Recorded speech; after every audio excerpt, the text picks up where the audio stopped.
forgot to fill out the book last time too. So. Oh, that's all right. Wait, three people? What? Um. Okay. Yeah, I just call it PS5 lottery as well. Sounds good. Lottery. I mean, I'll Alright, change it. alright, alright. So I guess And my thumbnail.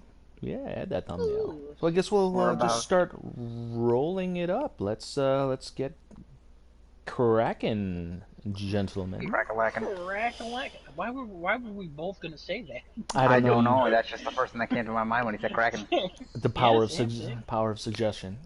Anyway, we'd like to welcome all of our millions and millions of our crafting a chat fans around the world to episode 5, our 5th episode of our nice little podcast in the wonderful VR world of Minecraft, Because COVID sucks. amongst Only other if it was things. actually VR. That'd be cool.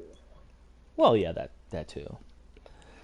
So yeah, let's just ease right into things, gentlemen. What have we been playing this past week? You want to go first, Adam, or you want me to go first? You can go first. I'll yield my time. This week, Giuseppe, we've been. I actually. We didn't get to play too much Fall Guys. We haven't played a lot of that. I think Adam got burnt out a little bit from it. I played it, I think, yesterday. That was it. Mm-hmm. And then I just got Diablo 3, started that up with two of my other friends. Cool. We were playing that, liking that a bit.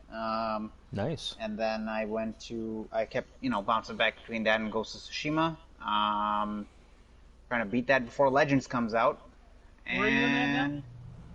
I think I'm still in Act 2, but I'm getting farther in Act 2. I'm going around now. Did you get to that one part I said? Did you get to the Ghost of Yarikawa yet? Mission? No, not yet. I'm about to go get the Dancer's Wrath move now, I think. Oh, okay. Yeah, that's not a story mission. Or that's not a main story mission, I don't think. I see. Cool. But yeah, that's what I'm playing, yeah. Excellent. Did you get any wins in Fall Guys last night? No other wins that I can report. No other wins. I got close a couple times, but no other wins, unfortunately. I'm not that great, so. Same. Yeah, that's not true. I mean, there's people who are at like 300 wins at this point. Oh, God, I'm there's sure. people who are like beyond Yeah. level, who hit the level cap for this season, and they just can't wait for next season. Which next season looks interesting. I'm at the. We'll talk about that later, I'm sure. I'm at level 34 in it, or 33 at this point. I am a little bit burnt out. I don't know. It's fun. It's just not as fun when, like, I don't know, not everyone's playing and, like, having a good time and stuff. And, like, we're not really all playing. I will admit that when I was by myself, or maybe with my youngest sibling, he and I were playing, and it was like, it wasn't as fun as if like all four of us were in there or something like that. Yeah. Or like, Right. I don't know. That game is very odd when it comes to like either duos or singles, because single is just boring, I think, overall. Yeah, but then when you get a group of 4 and then, like, 3 of them die in the first level, it's like, no, this is kind of boring. So yeah, no, I'm okay at the game. I have 12 wins now. I don't know how many games I've played, but I'm at level 34, so that should tell you around. You know, it would be an interesting expansion for Fall Guys if they were to incorporate some kind of thing that really kind of like leans into the whole group matchmaking thing. Like, for instance, as opposed to just having all of the game shows be individualized and everybody has to qualify, blah blah blah, if they could make like an offshoot, kind of like a team competition thing, you know what I mean, where you get your group of 4 together and we're competing against other groups of 4, you know what I mean, in a team dynamic. That would be a cool thing. I would love it if they did, like, only team games, only single games, of mix of both. Like, there were 3 queues you can get into. And Right. you can choose which queue you're getting into. Because Right. I would love if us 3 go in, or we get a 4th or whatever, and we just go in and we crush it. Because, Giuseppe, you're really good at hitting the ball back at them in that fall ball. Oh right, fall Like ball, right? yeah, you hit it great. I'm crushing it as goalie. Mm-hmm. Genesis, you're also really good at doing that too. Like you both like as a team coming in and knocking that ball, you get the headbutts in. Sometimes you miss miserably and it's Mm-hmm. hysterical, and I like that just as much. But with you guys hitting and me blocking, like we'd be an unstoppable team, and that would be so much fun. And then like the team All we tail gotta tag. do Every time we play that, most of us have a tail at the end. Like we're that good. one. So that one in particular has been very interesting, especially with the single player mode, like where you have to have a tail by the end. Like there's only a few tails and Yeah. one person only goes at the end of it. I've gotten pretty good at that one now to keep the tail. At 1st I was like, I hate this game. I think the game I hate the most now is the tile one, because I keep getting pushed off every time Hexagon? somebody find. No. When they're trying to find this. Yep, that one. I hate that one. So when Giuseppe and I were playing a week ago at this point, we just kept getting that one right before the end. Yeah, it literally kept coming just up. kept doing. Like we had 8 people and we're like, oh, we're probably going to Fall Mountain, and then we went into that and we're like, why? Why are we here? I've seen patch notes of the game saying that they're going to increase the limit on Fall Mountain, where they have. They've already increased it to 15. Oh, they already have. Because some of the patch notes still, I feel like they haven't gone through. Like one of the patch notes said that you'll be able to see your party members delayed. immediately. Yeah, that was okay. delayed. Didn't know that. That was supposed to be included in the, I think 1.07 or 1.06, whichever one just released. That was supposed to be included in that, but they were like, hey, this feature we're going to have to delay, but we're not delaying the entire patch. We'll just put it in with the next one, which I think is a good idea. Like instead of delaying everything. But yeah, the Full Mountain one they patched in like 3 weeks ago at this point. So that one was a while ago. Wait? Hold on a second. Wait a minute. Did you add that PC sign up there? I did. Yeah. Interesting. Huh. Interesting. I just noticed that. Anyway, go ahead. Oh, I'm supposed to be holding an apple. But yeah, no, Fall Guys, like, I with the Season 2 stuff that I'm sure we'll talk about later, I'm sure we'll play more of it, but just right now I'm like, there's not a costume I really want. I really just like my black outfit with the, whatever the heck it's called, with the volcano stars that I have. And I think I started wearing like a hat. I forget what it was because I haven't played it in a week and my brain sucks. But I forgot other things I'm playing.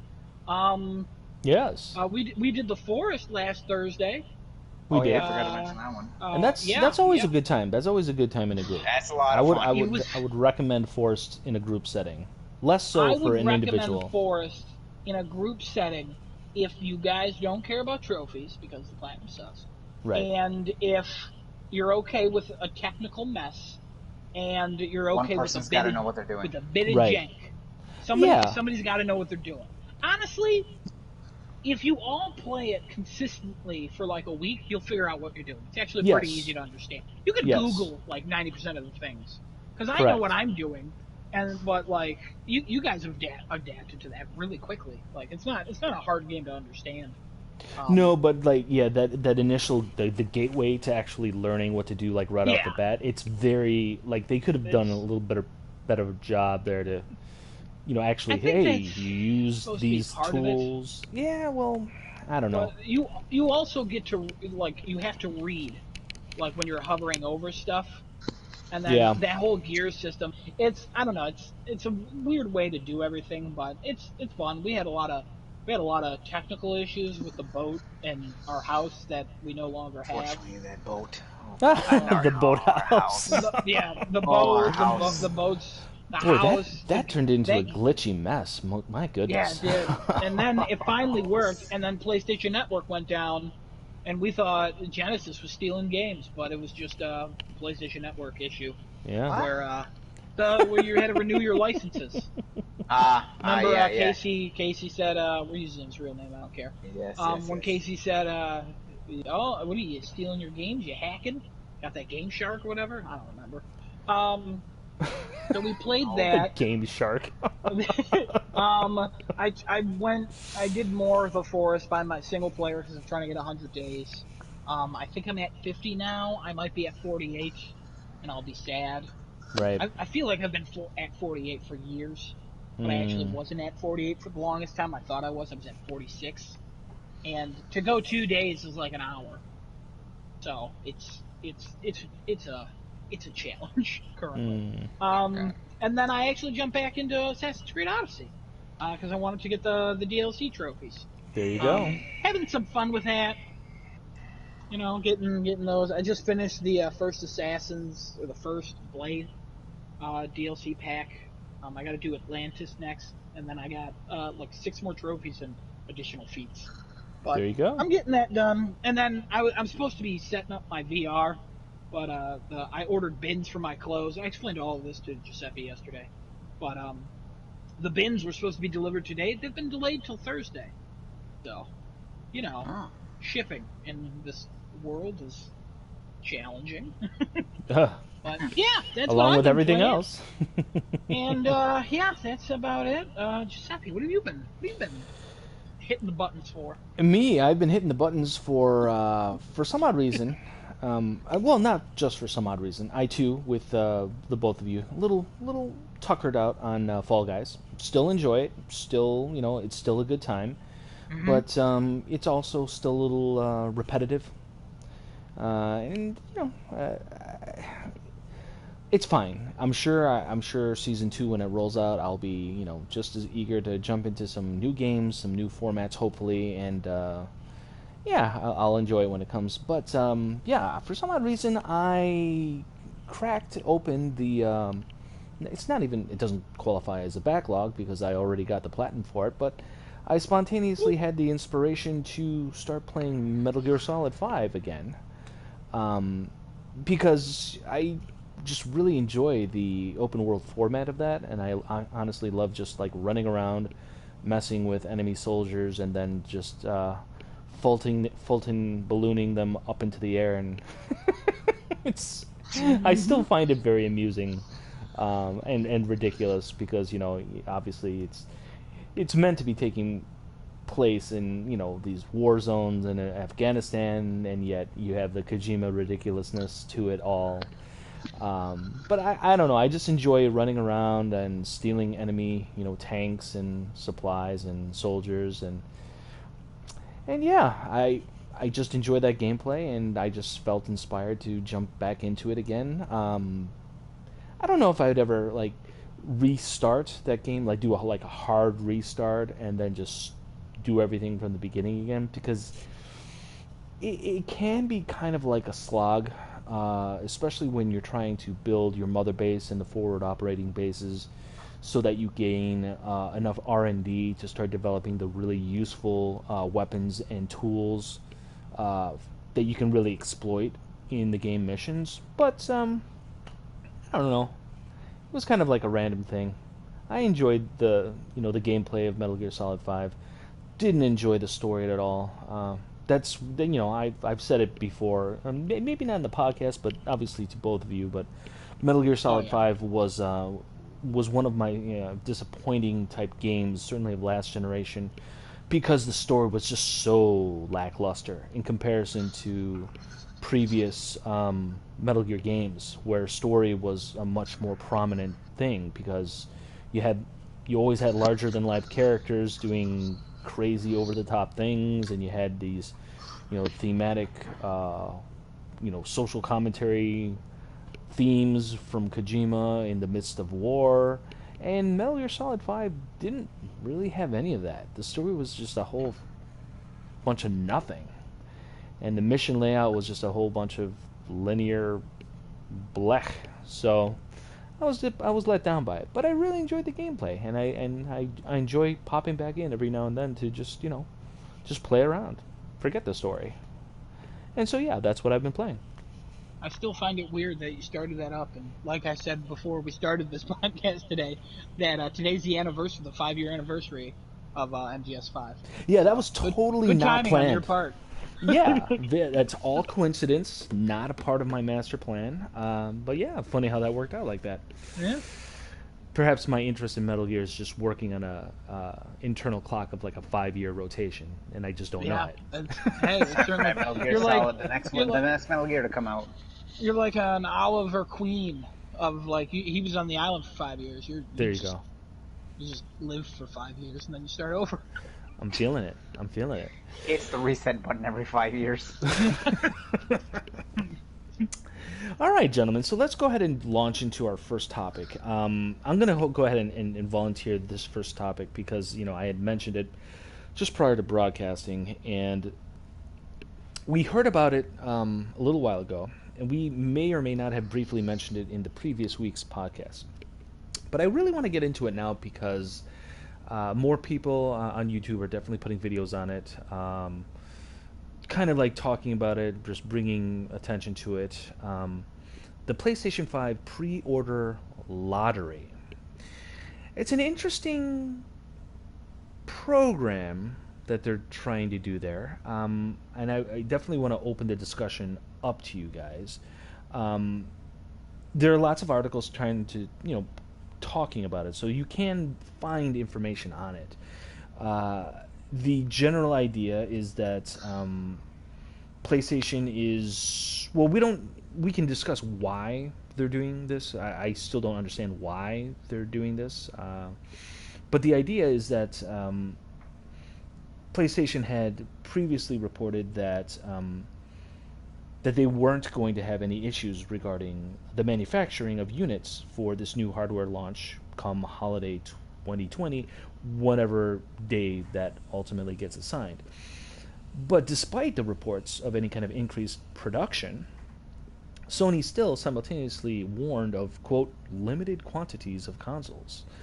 And the increased production that they were speaking of essentially had doubled the production requests they had originally had slated, which was shaping up to be about 10 million units were going to be available by March 2021. So that's an awful lot of units, and obviously that's going to be slightly past whatever the initial release date for the PlayStation 5 is going to be. So it doesn't seem as though the availability of units, if people are interested to buy, and they have obviously funds to buy, it doesn't seem like it would be a situation that people would have to start waiting in lines and being subject to price gouging on Amazon, eBay, what have you, from other people that have kind of like, scrounged up the last of the pre-orders from whatever retailer has them available. And I just found this, and this is a program strictly through PlayStation. So in order to do it, you go to the website and you register with your PSN ID, and then that puts you into some form of a pool for a lottery draw. And they also added on an interesting stipulation about it, talking about, based on the PlayStation user, their previous interests, quote, their previous interests and PlayStation activities. So does that mean that if so-and-so has a certain amount of trophy counts, or are they downloading a lot of games from the PSN store? Like, are those things going to somehow artificially boost your chances at being selected to be one of the first people to buy a PlayStation 5? I don't exactly know what they mean by that. It seems kind of ridiculous to me, because that shouldn't be held against anyone. Like, if they're not, quote-unquote, active on PSN now, and let's say they just really want a PS5, should that somehow be held against them if they have, hey, their money is as green as the next person, Seems kind of odd.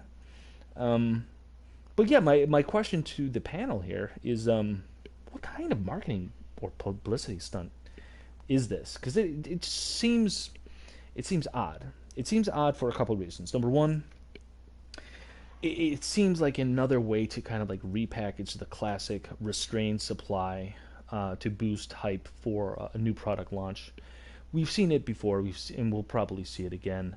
Whenever there's a new console that's launching, there's always that initial rush that may or may not be in line with the actual supply that's available.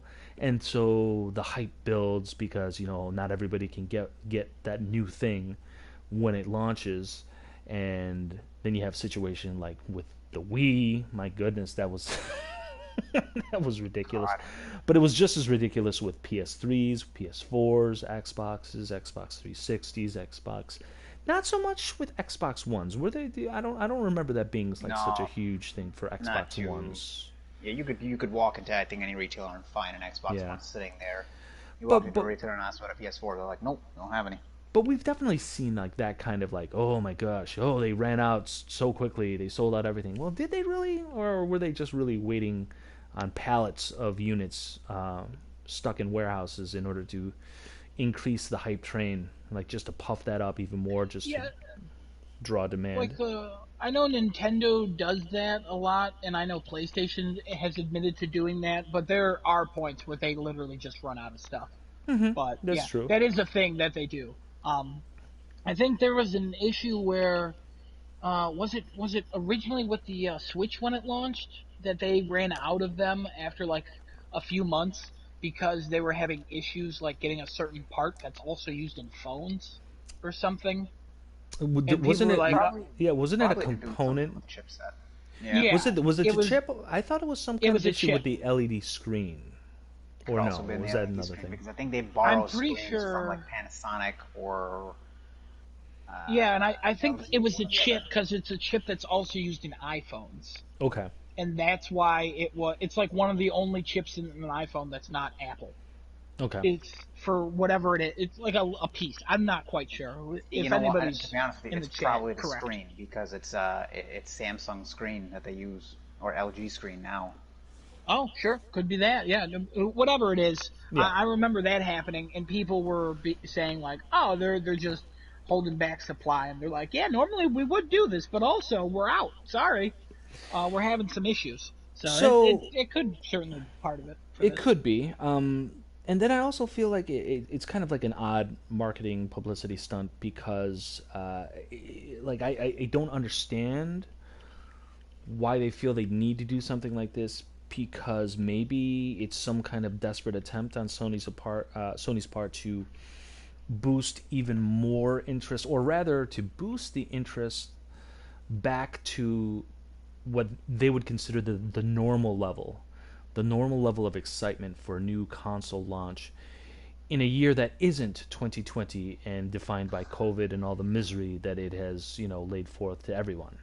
I feel like this is just another thing that they pulled out of their bag of tricks to try to, like, again, artificially boost interest despite COVID, despite the very real situation millions of Americans are facing, out of jobs, out of work, out of cash, and Sony's never really had to face or quite frankly, nobody has really had to face a new product launch, regardless of what the product is, in this kind of economic setting, where you have a very significant portion of the global population significantly out of disposable income. The kind of disposable income that a new product launch, like a new console, would have a lot of reservations for. A lot of people would be earmarking stacks of cash in that direction in anticipation of that new product. And I just wonder how effective this kind of a trick is. Personally, when I heard about it, it sounded kind of I didn't like it. It sounded weird. It sounded a little elitist, especially that the whole based on previous interest in PlayStation activities. Like, what exactly does that mean? Does that mean that if Adam, who has, well, how many platinums do you have, Adam, right now? 68, All right. 67, So I think 69. I I don't think I know. have sub 50 or around 50. So you have far more platinums than I. If you and I were both to go in and try to get in on this PS5 pre-order lottery, does that just mean that you're just simply more valuable to PlayStation's brand because you have Could. more platinums? It could very well be, but is that fair? And doesn't Yeah. it may not be fair, and it may not be very pro-consumer. So why do it at all? Seems kind of silly. Thoughts? What do you guys think? I'll go first if Genesis doesn't mind. No, not at all. Go ahead. You better not. I'm going either way. All right, who's going? What do you got? I entered the lottery. I think Genesis, you did as well. I did. Yeah, so I entered the lottery.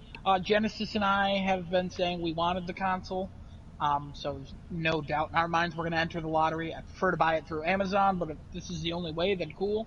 In regards to showing interest in PlayStation events, I think you just have to interact with them through the email and stuff. Like, I don't think it's going to penalize people for trophies. I don't think trophies will count. I think it's like, if you're buying a lot of games, if you're online, if you did the you looked at your stats at the end of the year, if you just participate in Sony stuff that they send, then you qualify.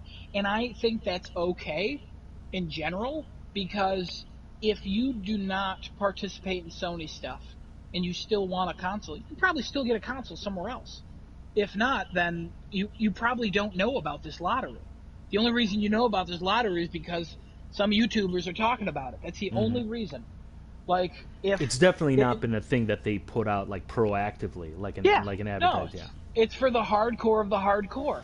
Like, if you're a Sony, if you're a passionate Sony fan, and that's what you want, enter into it. I hope I get called for it, and I get to pre-order. I'd be excited. I want a headset, and I might get a camera. I'm not sure. Like, I'm already sold on it. And a lottery is, I think, fair, because Thanos would approve, I would think. Thanos would definitely approve of that. He would definitely approve, because it's like, just as even though the thing is, he might not like it because it's going by PlayStation, like your interactivity. But, I don't know if Thanos can read from his planet. Nobody knows. He spoke English, so I would assume that either it's a translated English or he understands. Why does everyone something. speak English in the Marvel universe? That's a topic for the next podcast. Tune in next week. But no, I think this is fine. If this happens and I'm not invited, I'll be upset. I want to get that across. I want that to come across, that I will be upset. Mm-hmm. But that will pass probably almost immediately, unless I can't pre-order anywhere else. And now when it comes to highly doubt that. I highly doubt too. But if this is the only way, a positive I can think is scalpers. Like, you're not going to have anybody scalping consoles, because it limits one console per person. Well, that's just through this. ID. But that's just through this one thing. And that's what I just said. That if they only do pre-orders through this way, then it's they it's also only said one. But they did say that pre-orders will be available through GameStop. Well, oh God, I don't want to buy anything else through GameStop. Well, I agree too. But that is the one other retailer that they're going to be available through Best Buy, Amazon, GameStop. They didn't. I don't remember if they mentioned Walmart and Target, but I'm sure it's going to be through there as well. Although they'll get some product. Walmart, oh yeah, they've been shrinking their gaming aisle in general. So where? In Walmarts and Targets, for whatever right. reason, their Sony aisles, their PlayStation aisles, have been shrinking. And I don't know why. Xbox, it's better now. Sorry. Well, I think honestly, when it comes to big box retailers carrying home video gaming hardware and software, those products, if anybody out there knows a thing or two about retail, but one thing to know is that software and hardware sales, they don't offer a very high profit percentage for the retailer. Those products are carried by the big box in order to hook, line, and sinker a wider net of customers to come into the store for whatever reason, with the hopes that they also purchase some higher profit percentage items, like food, clothes is a big one. Maybe some home decor stuff, but things of that nature. And if you don't have electronics at your big box retailer, you automatically cut out a huge chunk of potential customers that would even give your store the time of day to go ahead and do kind of like your one-stop shopping. It's like, hey, I gotta do a little bit of groceries, but I gotta pick up some clothes for the kids, or maybe some, a new vase for, my living room. That's Baby what those formula. big bucks. Well, baby If formula, sure. if you're going to Walmart, it's base. If you're going to Target, though, it's Foz. Let's just clear that up right now. Fair enough. Oh yeah, fair enough. Yeah, Let's clear that's good. that That's up. a good point. That's a real good Let's point. also clear it up. Big box retailers are dead. Don't go anywhere. Well, they're Stay dying. inside They're forever. not dead. No, they're dead. They're No, they're dying. dead. I don't think Now, they're if you dead. go in, there's just Mr. Walmart's on the ground dead, and a door greeter's kicking them, and they're like, "Give me $15." And then there's some kid running around screaming and crying because they want candy, and their mom's like, "I don't care." It's stores. You don't have to go to stores anymore. Right. They don't exist. They don't exist. All right. Okay. Getting back to the topic at hand. The actual lottery. Yeah. Yeah, the actual lottery. It's not, I don't mind it. I really don't. And then going to your point of like it's releasing now, and you've talked about it a few times where people are out of the job, they can't afford a console. Like, okay, then they're probably not going to enter this lottery either. So they probably don't care, or they're if they've made up their mind about getting a console at the end of the year or not. Right. Already. If you can afford it, you can afford it. If you don't think there's enough games, you've already made up your mind at this point. I don't think there's anything going forward that will start to convince people like, I need to get these now. If you've already decided, I think you're done. Like, if you've already said yes to yourself or no, then there's not going to be any information that comes out unless the prices are ridiculous. But going by the GTX event that happened with the 3080s and all the graphics card prices, those are cheap as heck. It could be a good sign. We shall see. For the consoles, hopefully they're, again, $4.99 is my limit. I will probably, but I really hope it's $4.99. But yeah, I think the lottery's fine. Like, it doesn't mean anything. Maybe you'll get something special with it. They didn't say that, but you never know. So That'd be cool. You get like a message from Sony or something like that, like something a little personable. That's nice. Yeah, you're a founder. You get that. You get a founder. You get yeah. The reason it's fine for you to say because you didn't enter into it and you don't plan on getting a console. This is rewarding for Genesis and I. Well, this is the thing. If they do something like that, I definitely want one, but there are two main reasons why I have no interest in entering this lottery. Number one, I don't have money set aside, and I don't foresee myself having money to set aside to buy one, even if I were to be selected no, I don't have no credit cards. Well, at least I don't have credit on my credit cards available to even make that stretch. And then number two, I just don't. And then number two, I don't have an immediate need for it. Like I still don't have that killer app. You've made that point across this before. Right. You've made that very clear that you don't have a need, and that's why this lottery story was not for you. Right. But this is the thing. What I really don't understand is why make it a lottery for pre-orders. I mean, like, I have an interesting theory on that. Please, go ahead, follow. So I've done a little bit of digging on the lottery itself and comments that people have been reading a little bit of the fine print. So I want to take one of the things you mentioned before about the global state versus what people are willing to spend on a console. Right. The rest of the world seems to be, with maybe the exception of a very few select countries, including ours, seems to be slowly recovering from this pandemic that's going on. They are in a much better state than we are because the U.S. just doesn't seem to want to understand how to combat something like this. We're in Canada, eh? What are you talking about? Oh, well, Canada seems... Canada.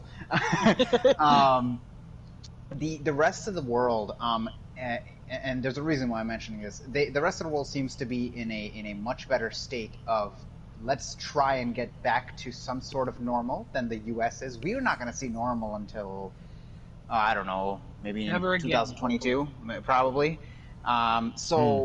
when it comes to the rest of the world, I really think Sony is not really worried about the rest of the world. But there's an interesting tidbit that I looked on.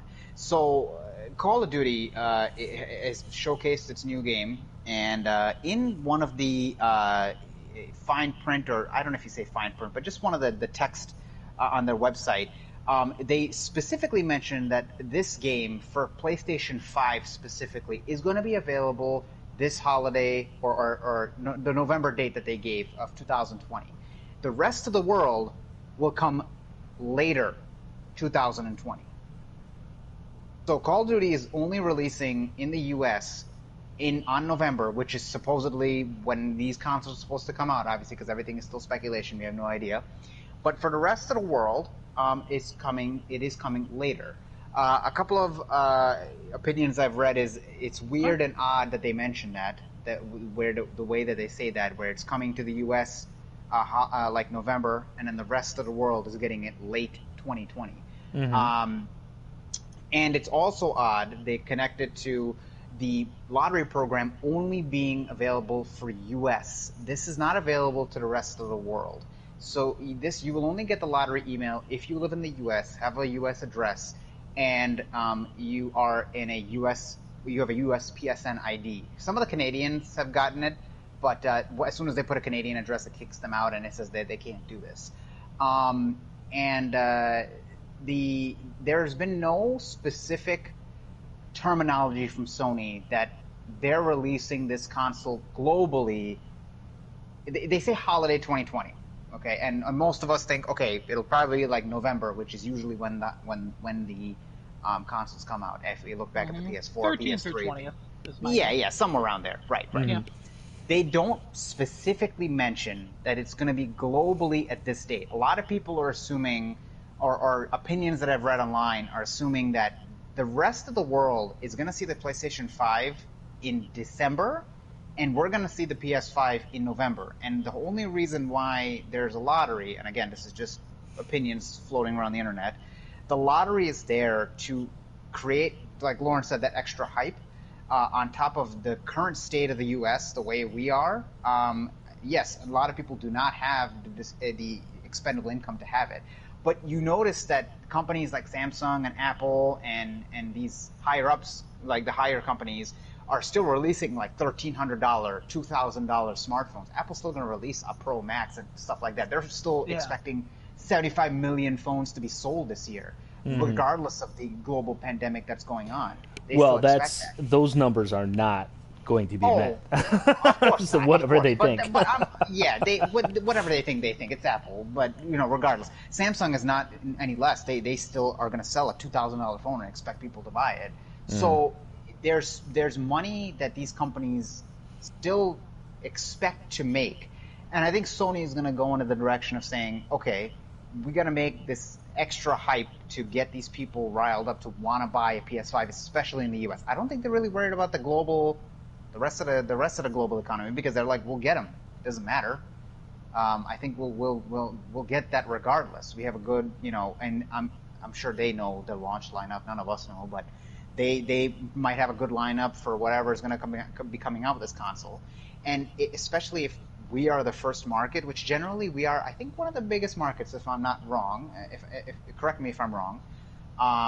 We are generally one of those biggest markets that they need to make sure that they're saturated in when it comes to sales. So making a lottery is not far-fetched out of the idea. Scalping, definitely, like Adam mentioned before. It'll still exist, though. It'll still exist, but a lot, especially if the first come, first serve. Like, let's say we get first crack at it, and there's these limited editions that go out. Not specific, like there's something different with the console, but they're limited first edition consoles. Then the rest of everybody else can go to a Best Buy, can go to Amazon. But this is the thing. So if making a little game of it through this lottery system is really intended to do a little bit of cutting down on the scalping, and do a little bit of the rewarding on the PlayStation faithful, why not have that kind of information be available? Like, why not lead with that and say, hey, not only do you get a chance to pre-order a PS5, but you can get one of these, like you guys were mentioning, the Founder Edition, a nice little Probably carrot, which they're has probably waiting no. Well, but to why? announce What's the this with the point? pre. They But want that's to a whole. announce it with the pre-order itself. You But know. that's a whole bunch of silliness, though. Why hold See, back on that kind of information? I think that, first of all, I don't think that's true.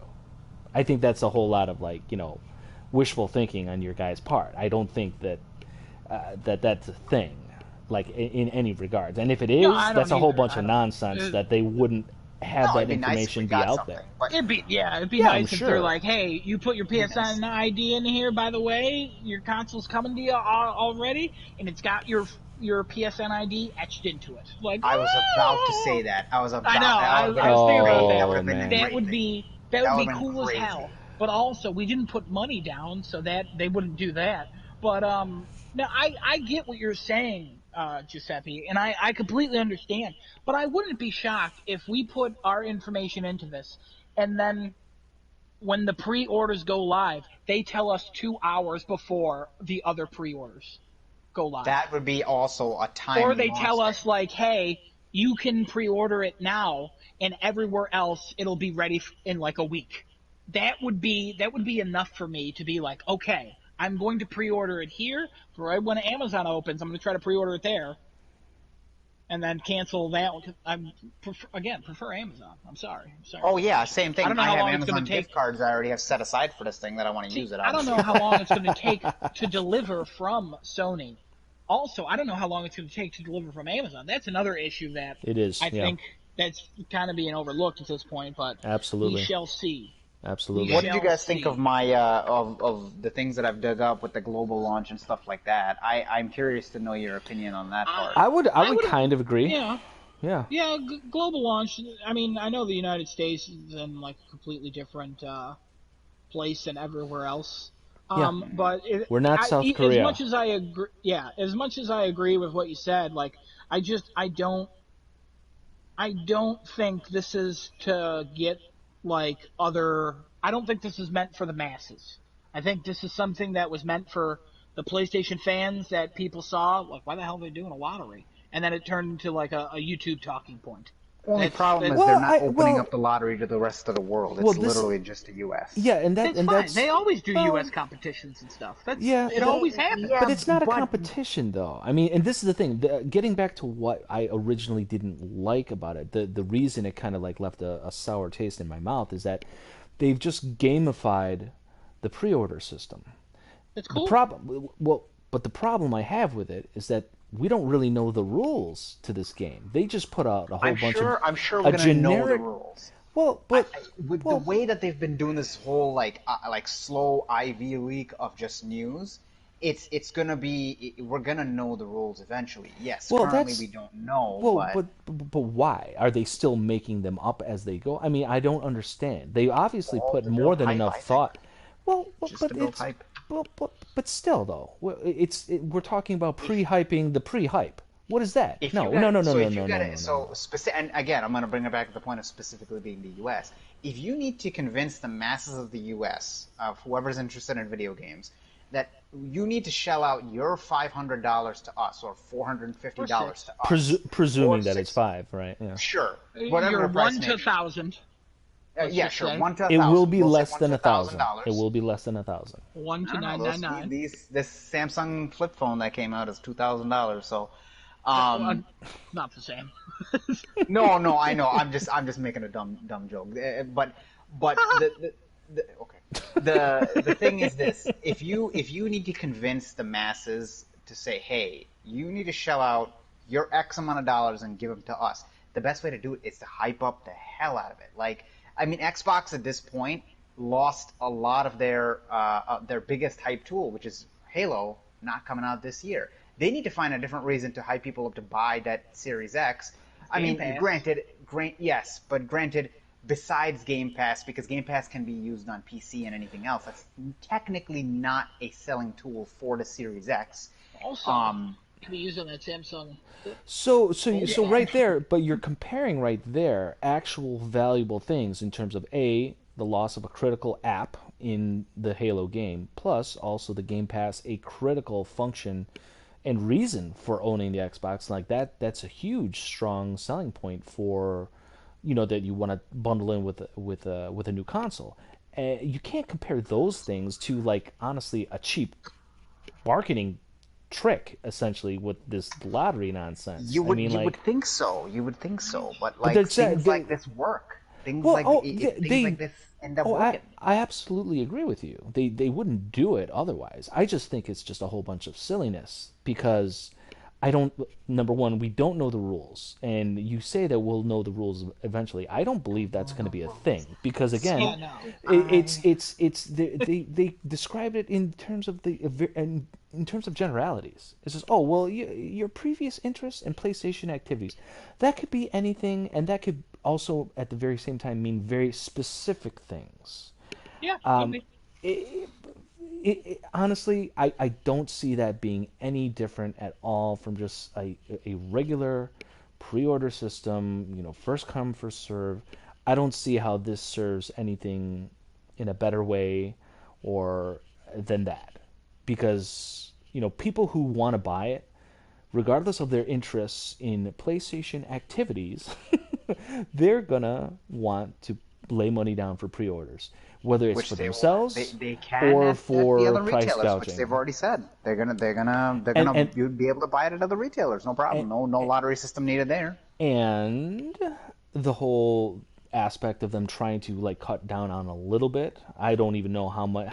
Did they mention any kind of like range of units that would be even in the running for this kind of pre-order lottery I thing? think the verbiage, and Adam, correct me if I'm wrong. The verbiage was that the reason why certain people got this email, which did everybody get it, or is it selected people? Well, I didn't receive an email specifically from Sony about it. I just found out about Okay, it through online. Like, you guys so got there is actual emails? specific. Oh yeah. Oh, I did not get an email from them. I didn't get an email. Oh, you didn't get an email? Now, well, Are you sure all you didn't get one? all my PlayStation emails are in my like trash folder.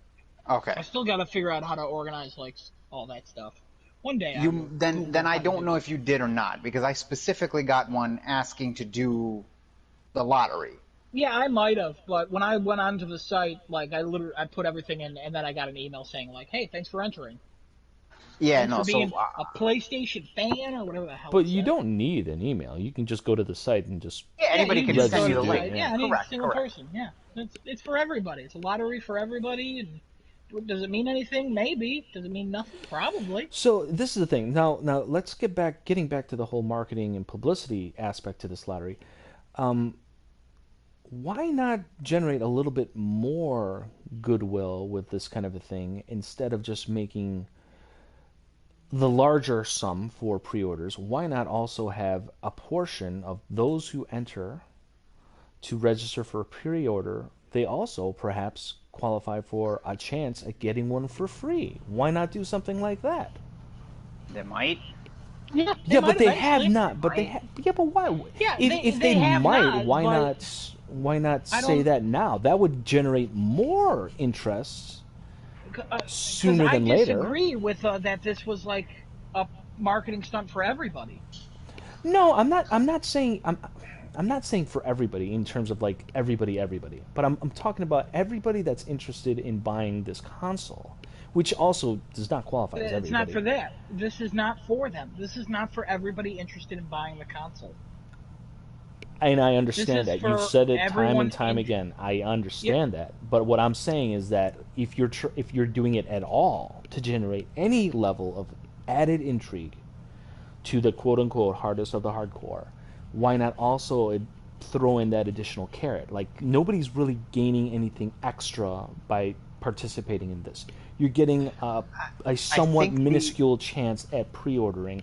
I think if it were also tied in with the possibility of getting a PS5 for free, that would be a legitimate incentive to kind of like so throw your hand in there because you're probably not going to win a free PS5, but at the end of the day, you might have a better chance at actually throwing your money down on something that you can guarantee that you'll get on launch day, which is obviously not a terrible, consolation prize. It would be Rereading weird. the page, it just says that be register for an opportunity to be one of the first to pre-order your PS5. I think it's more going along the lines of being, it's going to be more along the lines of the people who get registered through and selected through this. You will have a timed window or like an extra day that will be able to directly order with a link through that PlayStation website, and then everybody else gets it a day later. I think that's the verbiage, the meaning of that verbiage. Also, it would be kind of messed up if it was a lottery that you might be able to pre-order it. Also, you might win a PS5, but also you might just get absolutely nothing. That would be that would be upsetting to me. That I didn't get the free PS5, also I can't buy it through this. Like, why did I sign up for this? That's exactly my point too. Like, it kind of defeats itself. Yeah, I agree. That's losing twice. Yeah, so I agree. There's no reason to put in like like win a free PS5. This is for people already getting it, and like I've said, and you said I said, it's not for you. So I don't understand how you could have a sour taste over something that you weren't interested in getting in the first place. Well, I'm just thinking about it in terms of generalities because I don't like how it kind of caters to that specialized crowd, because people who may not be as hardest of the hardcore could still have an interest level in this product that's equivalent, if not greater than, the quote-unquote hardest of the hardcore. That's a completely subjective thing. People have the money and they want to spend it. Their desire to spend it for that product is not somehow objectively greater or less than those who are quote-unquote have the previous interests and PlayStation activities that they're looking for in order to get yourself a better chance at winning this lottery. Do you do the Sony reward site, by the way? What's that? Do you do the Sony reward site? I used to, but I never got anything from them, and they stopped counting like platinum trophy achievements like a while ago. You had to do like 25 of them to get 10 platinums, and I still have a good amount of points from them because I use that I still have like 3,000 points. Anything on the store, it gets you so many points real quick. Yeah. But either way, though, but getting back to what you had said previously, you too, like, you get into this lottery, and you could still come away with nothing. Yeah. So I mean, ask you a quick question. I don't see the difference between losing one thing and losing two things. Yeah, but it's the possibility of getting it for free. That's an extra added bonus on top of it. You're not really losing. They have to guarantee that you can then pre-order it if you don't get it for free. And that would be upsetting. And that brings me back to the whole. Well, let's know the rules of this game of this gamification. All of your points. I think we're going to learn it. It's just they're taking quite a while to be able to tell us, and I do see people are getting very impatient, very upset about the fact that both of these companies, not just Sony but Microsoft as well, they just don't want to release something or a date or a price. And that's stupid. Why put out a thing that obviously is going to get a lot of people's attention? Because again, people are aware of these new consoles that are coming. We have no idea about pricing. We have no idea about dates, but there is interest. And it's an interest that extends beyond the hardest of the hardcore gamers. People are interested in it. But why throw these things out there without any kind of like details and and not only no details, but hey, maybe perhaps a time frame. Hey, check back in with us September 20th. We'll have all the rules laid out, details as they develop, and that's when we'll officially open it up or whatnot. Give us a time frame. Certainly they've now in holiday. Yeah, that's nonsense. And again, it's further evidence of the complete lack of transparency from the video game industry, which again is inherently anti-consumer. It's just inherently. Let me bring this up real quick. So does this act? And since we mentioned anti-consumer, because this is something that's been the debate that's going across the internet as well, is does this stunt that they just pulled, Sony talking about, does this make them more anti-consumer versus Microsoft at this point because they have not done something like this? But like in relation, like what did Microsoft do to be anti-consumer? To kind of like no. What about if just in general does this make them more anti-consumer? Yeah, because they're doing a lottery versus Microsoft. I don't think we have to compare them to Microsoft for this. I feel that it is. I don't understand how this is a benefit to the market. I don't honestly see how this is a benefit to anyone other than Sony itself for the Hyperwagon. That's the only people that are really going to be benefiting from this. And any of the debate, like for instance the debate we're having now, and any kind of debate that goes on with YouTube, social media, everyone's going to be discussing it, and that's all building the hype train for them. So I will give a different opinion of I don't really think it makes them more anti-consumer if I'm looking at it from a general point of view, because they did say it's going to be available through other retailers. They did and we don't know the numbers. They did say that we're not going to have we're still on track for getting the PlayStation 5s out that we want. And they said both things though. They said both. They said that they will have units to meet the demand, and that limited quantities will also be a thing. They've said both things, so that is also purposely deceptive. Here's the thing, though. Again, the limited is only mentioned in an email to the U.S. That's it. They for a global point of view, they've said we're going to have enough. We're on track. We're good to go. It's not going to be delayed. We're all set. But in that particular email, that's where that word limited quantities comes in, and that link, which I think it's just to literally just build up hype. I don't think that makes them anti-consumer though, because they're not. So they're giving selected people a chance early to get a console, versus everybody else can go and get it who doesn't want to sign up for this email, who don't care, to get it from Amazon, Best Buy, wherever they decide to go get it from, or the PlayStation Store itself. Just this particular lottery is giving those special selected people a chance to, based on whatever criteria they choose, to say, here's your chance to get it before anybody else. But that's the thing. That's the thing that basically wraps it up. And when I say anti-consumer, I'm not like dropping the hammer on Sony, like being like one of the world's worst companies or anything. I'm just opinion, that's all. No. And I understand that. But you said it yourself. Once you start being selective with your market, that's an inherent and innate anti-consumer policy, because it isn't treating the entire market as the same, as being objectively fair. The moment that you start being selective with your market, you open the door to that. For whatever the reason, whatever your justification, I'm just saying, like, that's just by definition, that's what it is. We can discuss the nuances of what that is, like in terms of like the practicality of it. It's like, oh yeah, the reality is Sony's not doing this kind of thing to paint themselves in a bad light. But the argument can and has been made that, yeah, this is maybe not the best idea in their bag of tricks, for that reason that I just stated.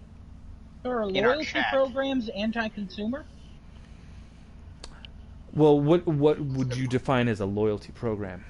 Any loyalty program, like win points by signing up for a specific card. That's free. Or like an Amazon. It's free.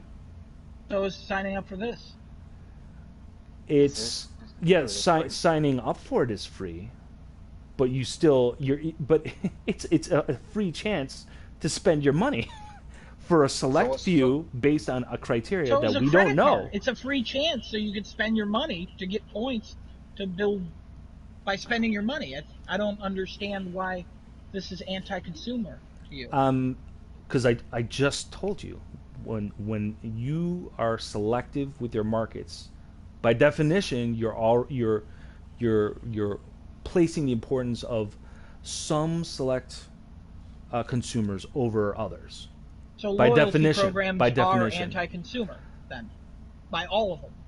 Well, for those that somehow those markets are in one way or the other somehow kept out of it for either a lack of information, a lack of knowledge of those kind of programs. Heck, I mean, there's so many kinds of loyalty programs that exist out there. I remember back when I was still employed at the Big Red Machine, there were a lot of different kind of loyalty products and services that you could get massive discounts by virtue of being employed by the Big Red Machine that I didn't know about. But yet those things exist, and perhaps if I knew about them, I would have been, intrigued to participate. But that information was not readily available, and you'd have to know about them in order to search for them, in order to take advantage of them. That seems like a whole bunch of hoops to go through. There's a list of them, and like one of the things on the website that we had to log into to change stuff. When I was also employed at the Big Red Machine, if you will. Yeah, but again, you'd have to know about it to get there. I was employed with the Big Black Machine. Either way, yeah, but I'm you just also saying. worked in the Big Red Machine. I did. I was one of the sweatshop workers in there. By the way, our chat's a little bit active. Let me just go through this real quick. So Sure. Desinoto in our chat is adding to the conversation. He quotes, he says, "I think the benefit of this internal PlayStation lottery is the fact that there are countless people who buy and resell hype products with bots. Being able to pre-order through Sony's direct site via an email sent only to people who registered for it would help people who want one. Anyone who really wants one would register and use this lottery thing to have a higher chance to get one, versus battling online bots for pre-orders from all the big name retailers," which is something that happens. And I absolutely agree with Desinoto with the sentiment of that, but this is the problem. We don't really know how many units Sony really has under control for this lottery system. It would be another thing altogether if Sony was controlling the entire supply, either regionally or globally, for all of their units through this system. That is a different thing altogether. But the fact of the matter is, we know that other retailers will have units available for pre-order and will have units on hand day of launch. The number of units available, that's the thing that we will probably never know for sure. But the fact is, it isn't just this whole consolidated thing. And I would probably welcome Sony controlling their supply distribution from a consolidated place. And I think that would be a great way to see. If it was the same way, though, I wouldn't like that. That would be anti-consumer, though. If Sony controlled the distribution of their own product?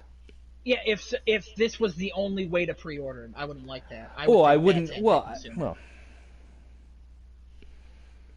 I think it's more along the lines of controlling how many units, for example, go to a company like GameStop versus going to a company like Amazon or Best Buy. I agree with Giuseppe that it's scalping is an issue, but this will not solve it completely. No, it's not. Other retailers exist. It's not going to solve it at all. I mean, it'll solve it for some people, I'm sure. It'll minimize it for the hard. Because I remember I went to pre-order a PS4. I missed the first one because they were gone in less than 20 minutes or something like that. Me too. Yeah. But now there's a chance that we can be in it. Amazon, and the rest of it, it's just chance. And again, we don't know how good these chances are because we don't know the numbers. We don't know the rules, and that's why I would like to know if you're going to gamify the pre-order system. Well, let's find out what the numbers are. Well, what are the rules? I mean, I'd like to know the rules before I play a game. Another one of our viewers, Mian, has added to the chat as well. If someone wants a PS5, I think they will try and get one irrespective of exclusivity or not. I find it hard to believe that there will be consumers out there that refuse to get one because of the recent pre-order form. No, I don't think that. Yeah. Well, and that's the thing. This is just one aspect of the pre-order form. Like, the pre-orders are going to exist for other retailers in the same way they've always had in the past. This is just one small portion of it. And again, we would get a better idea as to how significant it is if we knew how many units were actually up to win this quote-unquote pre-order lottery. You know, how many people legitimately have a chance to be the first of the first to pre-order? It would be nice to know. Obviously, they know. At least if they don't know for sure, Sony. So if they released a number, your issues would be solved. Like oh, they like were I said, hey, we have 50,000 units. Yeah, there absolutely. You go. Good luck.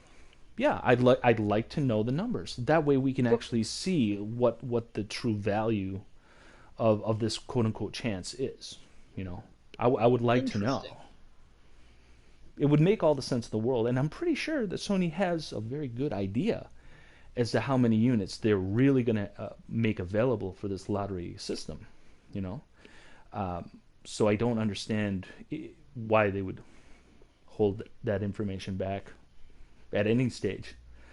I would think that would be something they'd want to release as soon as they put, you know, word of it out.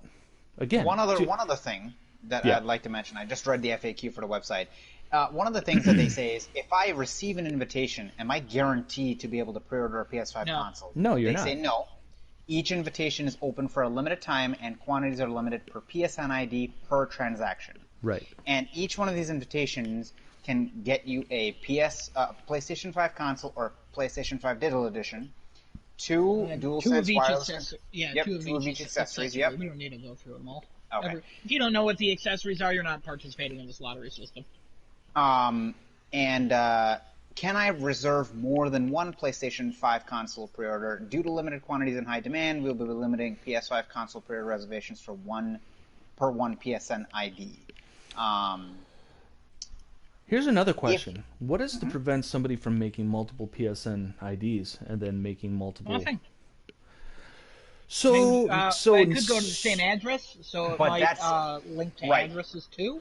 It does link to the addresses, because I know, like I mentioned before, the Canadian users cannot sign up for this, because as soon as they put their address in, it kicks them out. So does that prevent them from using their multiple PSN IDs to get multiple chances? They have to be selected, though. What if all the PSN IDs don't get selected?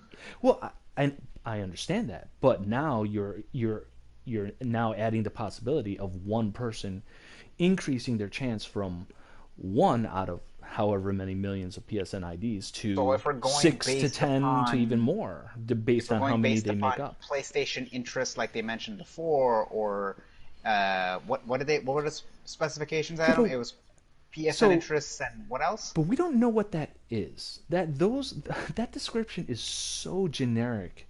We don't know what that means. It could mean everything that Adam said previously, and it could also mean nothing. But yeah. You know what I'm saying? It can mean none of that. I have a rumor from me on here. Unsure if this was mentioned already, but I heard a rumor that the lottery is not necessarily a lottery. The reason you provided your PSN ID was to, 1, prevent bots, but also, 2, to give priority based on seniority. So, for example, those that are historic PSN players will be the ones chosen for the lottery. New PSN IDs are not going to be selected for this lottery. Keep in mind, this is all a rumor, but it makes sense. Well, if that's true, then it's not even a lottery anymore. The non-lottery lottery. If that's the case, so let me give you a scenario. If that's the case, man. I would lose against you and Adam both. My PSN account has been around for total has been around for a longer time, but between 2 different PSN IDs because my original one got banned. Then they should not. Okay, so again, why I'd really like to know what the actual rules of this game is. You've had yours, I think, for a while, right?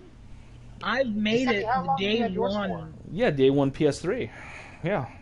Yeah, but I don't know if I actually ever logged online for PS3 for a while. Oh, really? Oh, okay. Yeah. But I have no friends and no games to play online, so. I think it goes by the day you created the ID, correct? It's either 2006 or 2008 is how old mine is. Right. Mine too. Somewhere in between there. So. It was first wave PS3, the fat edition, 60 gig. My fat edition was bought at the Orchard Park Big Red Machine. There you go. But anyway, getting back to this pre-order lottery nonsense. If it's a loyalty program, make it a loyalty program. If it's a seniority program, call it what it is. Don't agree with call it. tell us the details of this little marketing hype game, because honestly, it's what it sounds like and what it ultimately is. They don't seem to be coinciding here. And it just, I don't know. Honestly, it really sounds like a real half-boiled. I think the PlayStation concept. activity thing, the requirement of that is going to deter the new IDs. That, let's say somebody wanted to make 5 PSN IDs and say, okay, I'm going to try and put 5 of them. That's going to get deterred from that because they're going to see that the IDs were just made and there's no activity. Yeah, that's a good point too. If that's the case, then yeah. If that is, you know? That's the only reason I would imagine PlayStation activity, without them explaining it, would be mentioned. That would also deter brand new day one or 10-day-old or 1 month old accounts that just got made and have no activity on them. Just get made to say, okay, I want to get into this, so I have a better chance of getting a PlayStation 5. Or have multiple PlayStation 5 pre-orders. That would make sense as to why that's a requirement then, so they can see, okay, yeah, this is not an actual account. This is just somebody made it so they can have more than one pre-order in. I think it's just very messy. I think it's very curious half-cooked, messy, and ill-conceived. And if it is that they're still like trying to think up what the actual details of this program is going to be, they need to hurry it up, because they probably should have put more thought into it and had all those decisions made prior to saying anything to anyone and sending emails to, prospective, participants.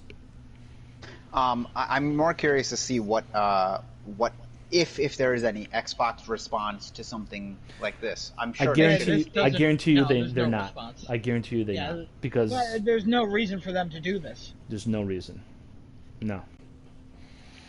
No, I agree with Adam right there, because honestly, I honestly don't see the benefit of doing this at all, even from Sony's thing. I think it's just a very minuscule kind of like, goodwill bump for what Adam terms as the hardest of the hardcore, which again are the same people that were ultimately interested in getting it anyway, and like Desunoto and others have said, they're going to find a way to get a PS5 as soon as they can, regardless of the situation, no matter what. So this is a whole bunch of mess for nothing. I'm just saying. Minimal gain, kind of a nonsensical PR marketing stunt on Sony's part, half-baked, half-cooked. I do not see it as that. It's kind of dumb and lazy and irrelevant. Move on to the next thing. Just put the pre-orders out to all the retailers. Let the market decide. If you want to get in on it and you have enough cash to pay for your pre-orders, September 9th go in and get it. The rumored date. September 9th. Well, let's see. Let's see. Well, they said they would announce it before that, so if they announce it September 9th... Did they say they were going to announce it before that? They said they were going to... If they wanted us to, during that Jeff Keighley DualSense hands-on, he's like, release the pre-order date, and he's like, if we're going to put out the pre-order date, we're going to give you some time to prepare for it. We're not just going to say, hey, it's available now. So if it's September 9th, they have to say something soon about September 9th. Or on September 9th, they're going to tell us, this is when you can pre-order it, this is how much it's going to be. But isn't September 9th a Ubisoft event, too? Yes, it is. Is anyone going to be paying attention to that? No, I thought that was September. No, I'm not watching that. I think it was September 10th, actually. Hang on. I will confirm that for you. It might be 10th. Yeah, numbers, names, dates. Dates are numbers. Numbers and names, no good. And they're all subject to change. I can confirm that. You guys can continue while I confirm that real quick, because I think I saw September. What's the next topic? Because I think we beat that one to death, and no. Yeah, we beat it down into the ground. September 10th, 3 p.m. Eastern Standard Time. There you go, September 10th. Why is it always 3 p.m.? Ah! I don't know, man. It's 12 p.m. Pacific Standard. That's why. Write them an angry email. Hey guys, diversify your time. Ubisoft will just take that email and toss it right where the other hate mail has gone for every other brand that they have. If I feel like writing them an email, it's not going to be about that. Let me tell you that right now. Okay, cool. This is September 10th. All right, so we're moving on. Hey, so we're moving on. Different subject matter. shall we? Is this the time to mention our surprise topic now, Mr. Adam? What is this surprise Well, topic? you know what? Yeah, okay, yeah. Yeah, we can do the surprise topic, I think. I don't even know what this is. That's Okay, the point. so we are going to Well, be let's. surprising. Yeah. Do you want to lead us up to it, Adam? Yeah, I'll lead us up to it. Okay. So Giuseppe and I got in a conversation last night about many a thing, including the weird setup of my room, but unrelated to this. Also, yeah, good times. But we started talking about the Game Awards and Game of the Year, and I want to ask you, Genesis, Uh-huh. when a game comes out, Uh-huh. how long do we give them? Like, what's the latest they can release to be considered for a Game of the Year? It's specifically at the Game Awards that what airs when? Like early December, you said, Giuseppe? Right. I think Yeah. it's Like for like December December 9th, 9th. 10th, around Yeah. there. I'm gonna say December 1st is the cutoff date. Interesting. Very interesting. So I thought I know Giuseppe was super correct on this. I was so wrong yesterday. I thought it was going to be like till what did I think? Like I think I thought the same thing. End of like the around year. there. Yeah. Yeah, I don't understand. We'll get into it. But the Game Awards cutoff date is this year. It's been announced as November 15th. So any game that comes out Before- after November 15th Wait a minute. cannot be nominated for a Game of the Year. And if you're Oh. thinking what I think you're Oh. thinking, it's November 19th is when Cyberpunk comes out. What the? So the reason Giuseppe explained this really well, and I'll let him go into detail, but let me just summarize it real quick. If a game came out November 19th, and then 2 weeks, 3 weeks later, the Game Awards happen, of course that game's going to win Game of the Year. You need time to think about it. And I dismissed that at first. And then I came around to it like, oh yeah, he's right. So then it turned into, should the Game Awards move? And Giuseppe has thoughts on that, and I will hand it over to Giuseppe to explain a little bit further. Yeah, so the awards are called Game of the Year, not Game of the 2 weeks. Not Game of the Week, not Flavor of the Week, not what's trending at the right here and right now. And for the most part, I would say that the Game of the Year award winners have been, generally speaking, the correct ones to represent that award. You know, they demonstrated excellence in terms of, you know, what the product presentation was. They demonstrated, you know, user fan bases that enjoyed and appreciated their software, and not just for a flash in the pan.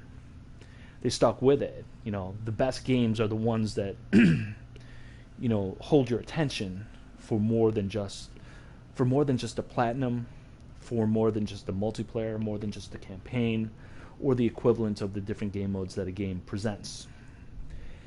And you need time.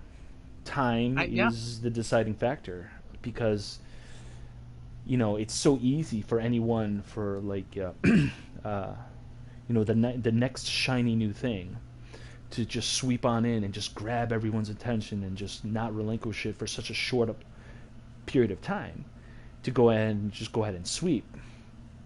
So easy for that to happen. And as it pertains to Cyberpunk, Cyberpunk was, and still is, a hugely anticipated title for me. I'm really excited by it.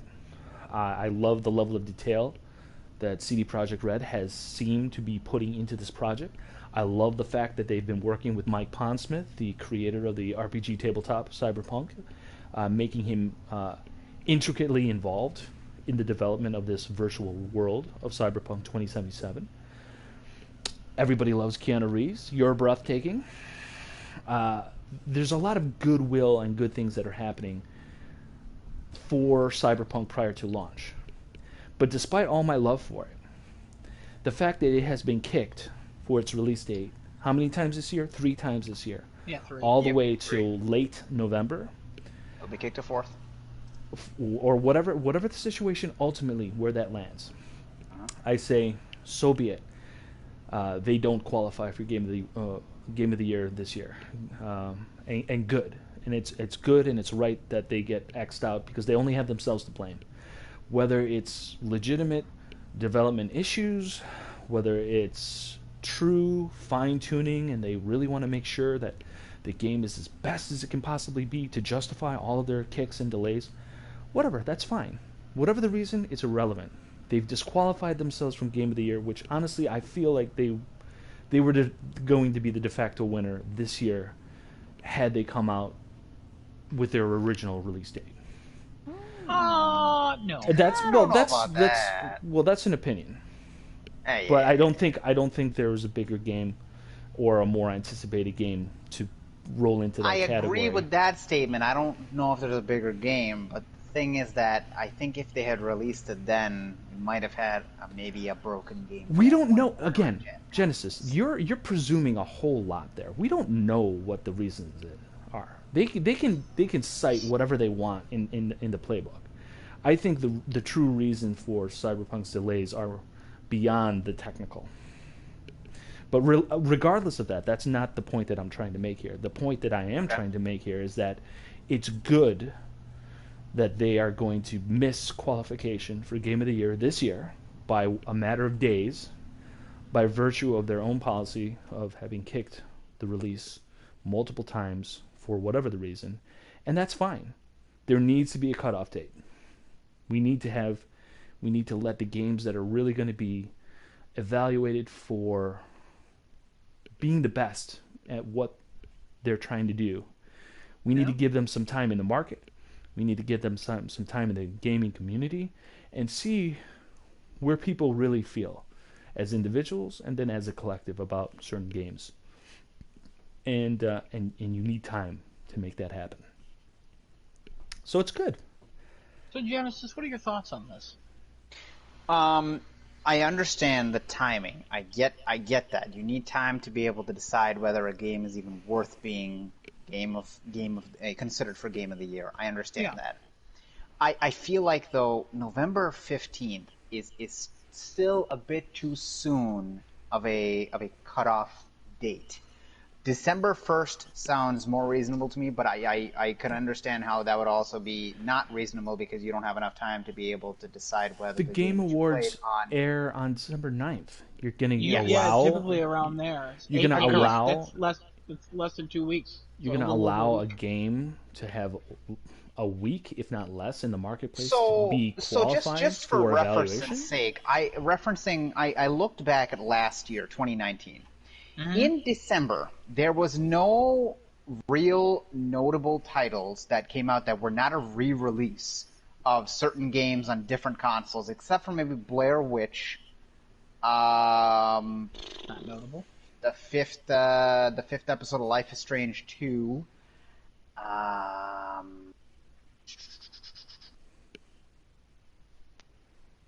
probably disqualified that from getting a nothing Gotti really else. nomination. Trover, no, that was already released. So just because no games have been released in December doesn't mean that December 1st should be a natural cutoff date. Well, I'm talking about, so at the end of November, so in the second half of November of last year, you had Pokemon Sword and Shield, Star Wars Jedi Fallen Order, Trover Saves the Universe actually came out on the VR system. You have a couple other Shenmue 3 also released during that time. And what else am I looking for here? A couple of anime games, a couple of Gundam games, Sniper Ghost Warrior contracts. So if I'm going to go with the original cutoff date, which is the 15th That's what it currently is. Currently, for this year. Yeah. So if I'm going with the current cutoff date for last year's, are we saying the 15th is included, or if you're releasing the 15th doesn't count? Is that how it's done? So I can have understanding. I would presume that if a game had come out prior to or on the 15th, then it would qualify. But any day after, it does not qualify. Okay. All right. That's as per the Game Awards rules for their cutoff date. Right. Because the back half of November is still prime territory for a lot of bigger titles to release. Oh, December itself, not quick, really. As I'm looking back at quick correction. So 2019 was November 15th. This year, somebody asked Jeff Keighley, and he said we haven't set the dates for 2020 yet. So he could still move it for Cyberpunk to be qualified. Oh. Well, that's a clarification. Now this, yeah, that's the clarification. I messed that up yesterday. I wasn't on a podcast, so I don't really care. We were just talking. I see. I don't. So it's interesting. Now I'm curious. You should not play it then, Giuseppe, until next year. Well, I want to play it as soon as I can, and I'm not going to play it on the next. Other than I want to, and so reason goes out the window when I want to. Yeah, because it can't be your game of the year. No. I do not and would not consider that a game of the year for 2020, regardless of its release date, because I'm not going to have enough time with it to really compare it to some of the other excellent games that have been released this year in a more timely fashion for people to play it through thoroughly and to really curate it. You know what I mean? Really give it a once over and appreciate it for what it does well, whatever the game may be. You know? So no, that doesn't change my opinion whatsoever. I do not believe that Cyberpunk is worthy of being considered for Game of the Year this year for it being released so late. I think for me personally, well, that's for the Game Awards and Jeff Keighley to decide and move the goalpost, which he probably will because he wants ratings for a show. And if Cyberpunk is not involved, that's a potential loss of interest and a big market that would tune in just for that. So he probably will. He probably will adjust the Game Award cutoff to accommodate Cyberpunk, which I don't personally agree with because I feel personally a game needs to be out for a solid month in the ecosystem to really be evaluated with some of the other releases of the year to give it a fair comparison and not just give it that inherent advantage of being the most recent big thing that people are into, talking about, and playing currently, which obviously didn't have earlier in the year when people were talking and playing about other games. Yeah, if the Game Awards were 2 weeks ago, Fall Guys would have won probably. Oh yeah, Fall Guys would have won that Game of the Year. It would have won. It probably would have won like best tourney multiplayer or whatever category they want. That would have won. God, are you kidding me? That would have won. Yeah, it would have won a whole bunch of selected categories for it. Sure, no problem. Yeah. Only people who didn't vote for it, losers. You know what I'm talking about? People who always lose in the first round. This is the crown cast. We all have crowns. That's funny. Yeah, that's a good one. We should definitely use that for a title for a future one. But yeah, there needs to be those cutoff dates for Game of the Year, and 2 to 3 weeks is, in my opinion, not enough time to compare it to other games that may or may not have been Game of the Year contenders. At the time there might have been some kind of hype and anticipation for something like Ghost of Tsushima. You know what I mean? It looked really tantalizing when they initially teased it. And then when that game finally came out, my goodness, it's been so well received because guess what? It's a pretty darn good game. So something like that shouldn't have. Well, that I know of. I have not played it, but everything that I've seen and heard from you guys in particular have been nothing but praise for the game. And honestly, it's the kind of game that I would totally get and play and be a day one buy if I had the means. And I will get to it eventually because it seems like such a fun concept to me. And I definitely want to get into it. But Cyberpunk is a day one buy for you, obviously. Well, I still I have to stretch. I have to really, really stretch for that, and it's not. Gotcha. It's also not a guarantee. Nothing. If 2020 is if there's one theme that we can and I will debate. make sure it's a guarantee. All right, well let's. Yeah. Either way, nothing's a guarantee in life, Yes, and it's a guarantee.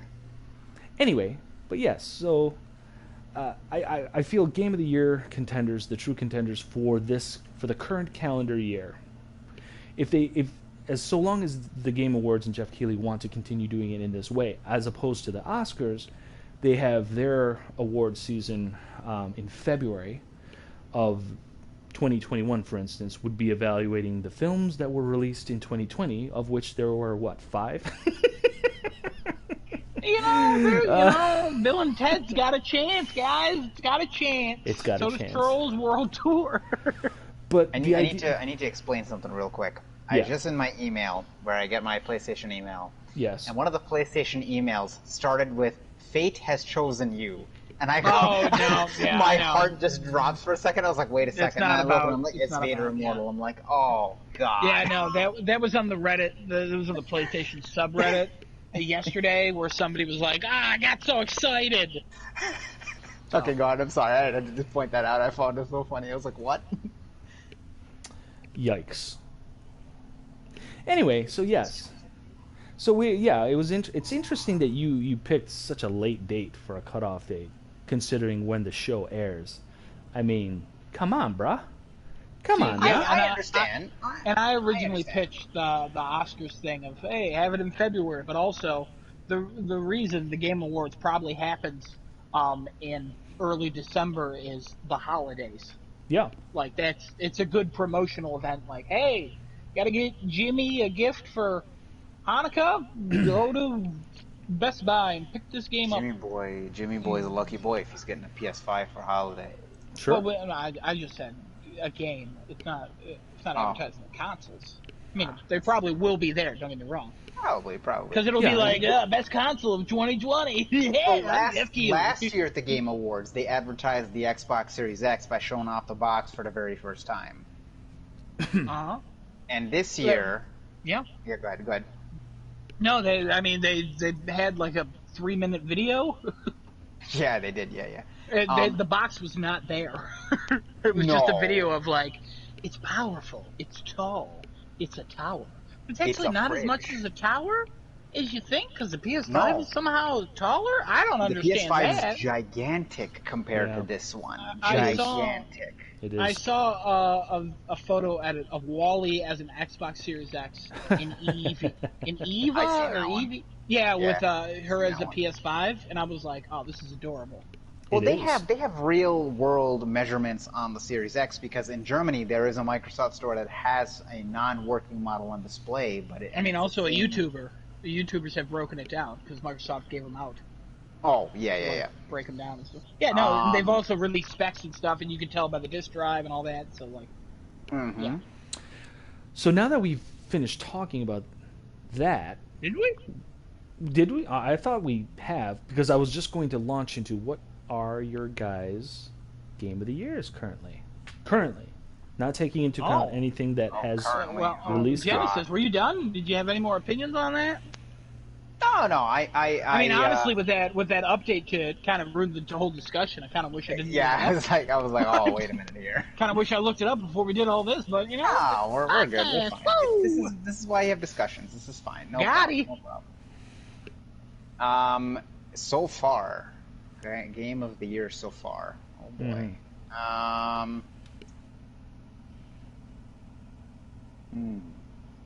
Well, I have not beaten Ghost. I have not beaten Ghost yet. I think I'm going to keep my answer as Game of the Year right now as Last of Us 2. Last of Us 2 for right now for Game of the Year at this point in time. That particular game left a mark, left an impression on me. It basically just made me never want to put that disc back in, even though I will eventually. I don't want to put the disc back in because the story just sat with me, and I don't know if I can emotionally take that all again. But it's left a very, very lasting impression on me, where against all the other games this year, none of the games have made me feel quite like that. Mm-hmm. Yeah. And I think it deserves a Game of the Year spot, in my opinion. It'll definitely have a spot, but that is your winner as of right now, is what you're saying. For 2020, yes, for 2020. Well, we're not talking about last year, and we're not talking about this year, next year. We're talking about this. Oh, year. Well, for right now. Before I finish Ghost, and I have my final thoughts on Ghost. But yeah, for right now, this is this year's Game of the Year. Adam, I'll let you go first.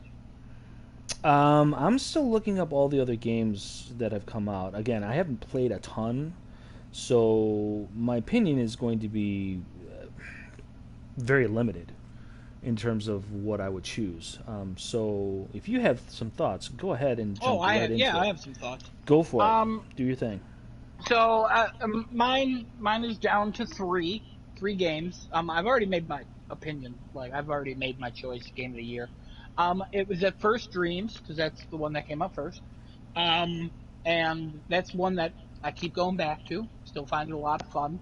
I'm at the point where if I never reach the platinum, I'll be upset, but I won't be as upset.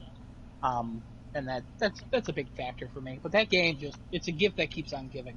I swear, if it's not on PS5 for everybody, I'm going to be upset by that. Because that's really something everybody should play. Genesis, one day you will start it up. I will put it in one day. I will put that in the console one day. That's what I said. Last of Us 2 is real good. Story-wise, real good. Sad. It sits with you. It takes a seat and it sits right on your chest. Some people like that, some people don't.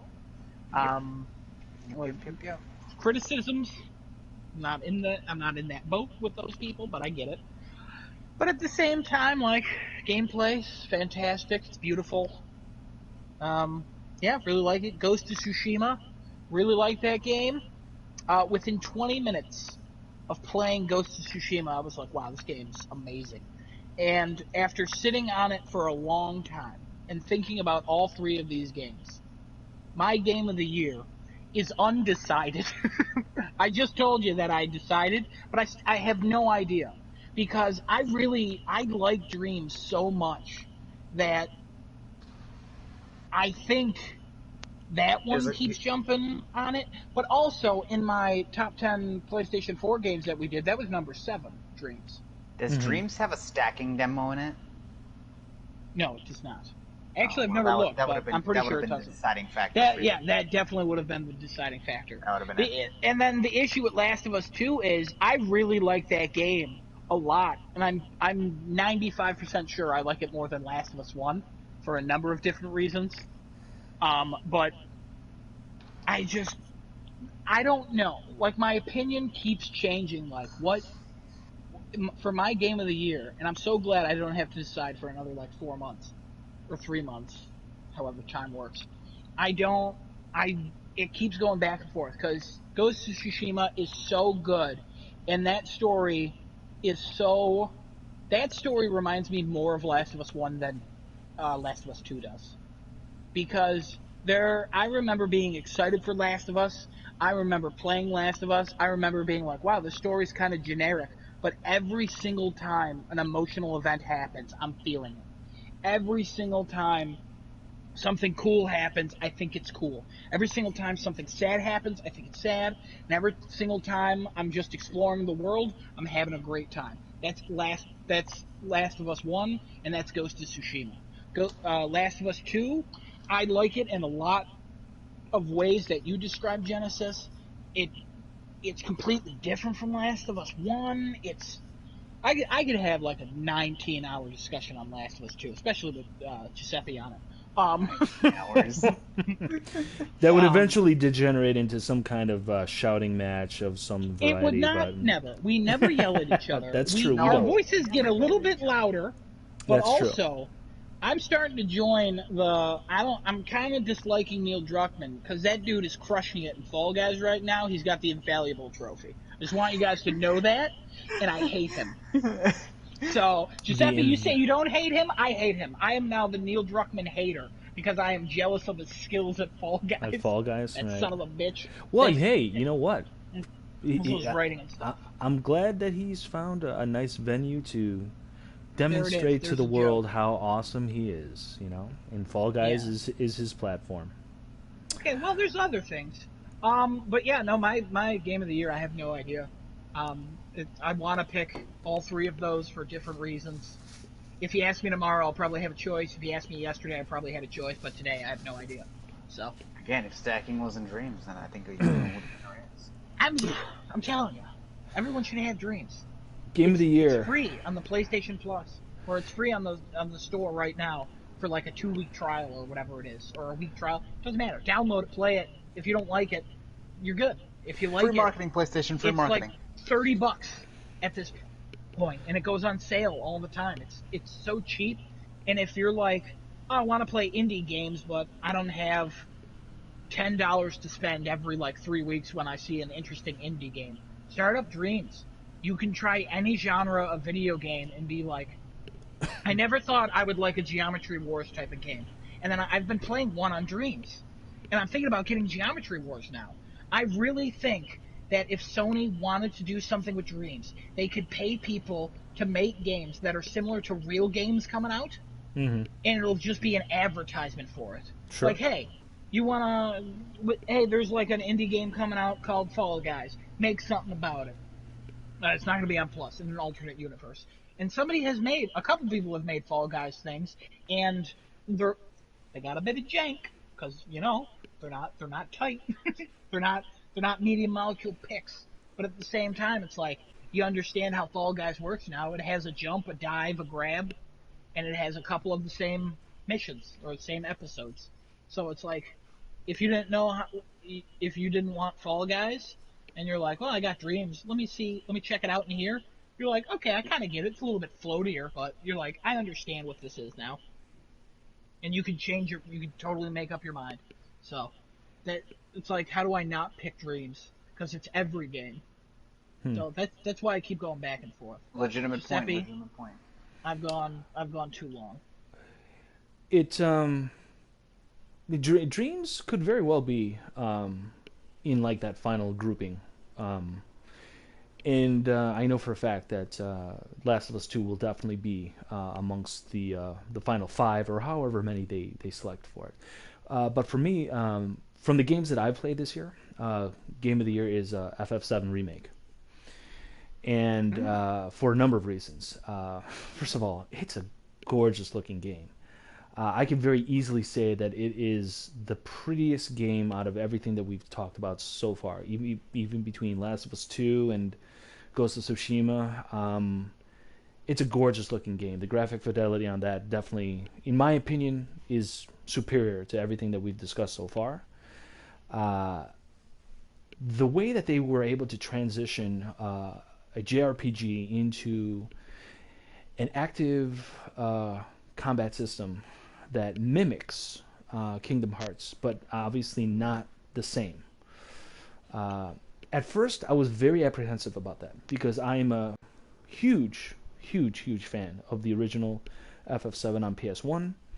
That was a seminal RPG, epic story, great character development, characterization. Didn't think that we were going to receive an exact one-to-one remake with the FF7 remake. And they definitely did different things with that game. They starkly different. So I was a little resistant to that transition in terms of the gameplay.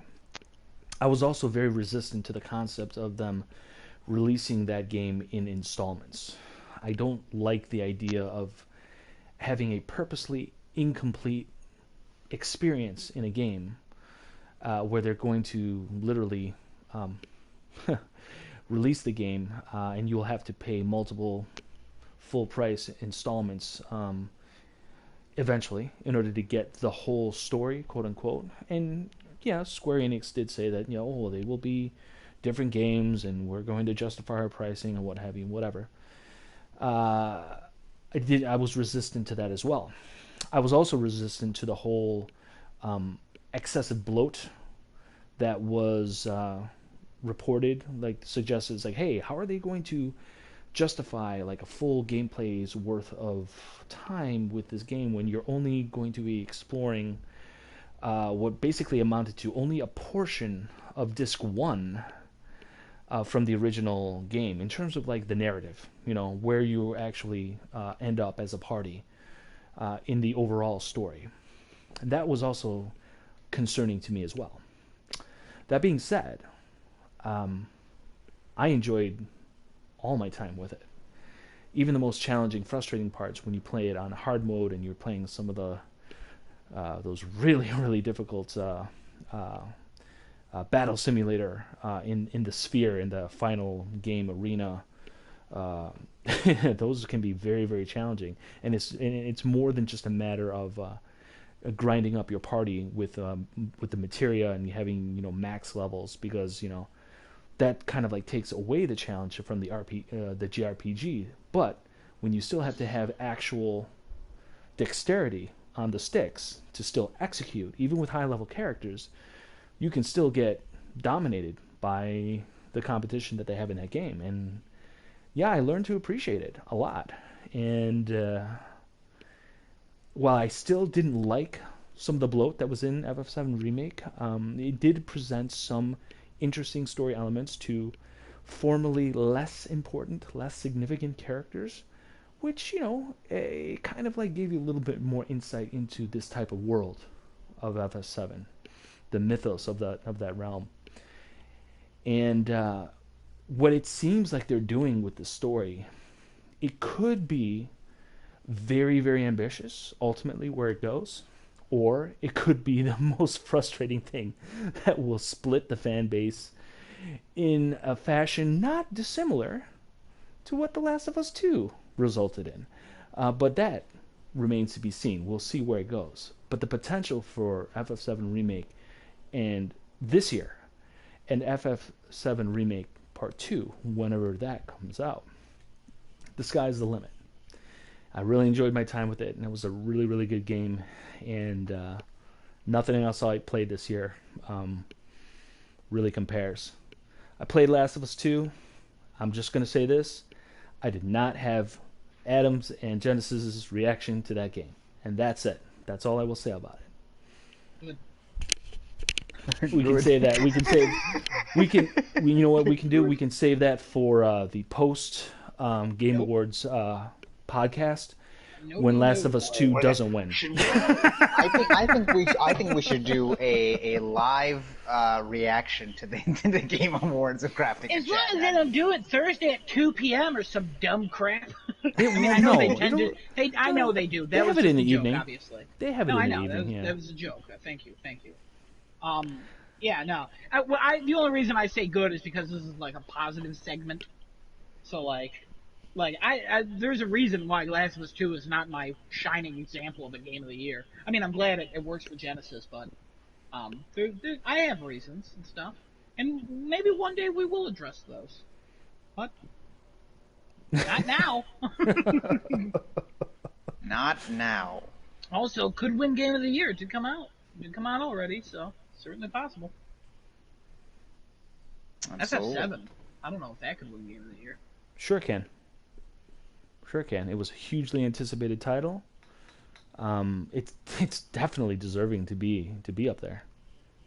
I think it could. I enjoyed FF7 very much, because I've also never played the original FF7. So yeah, no, I know that, but like I don't.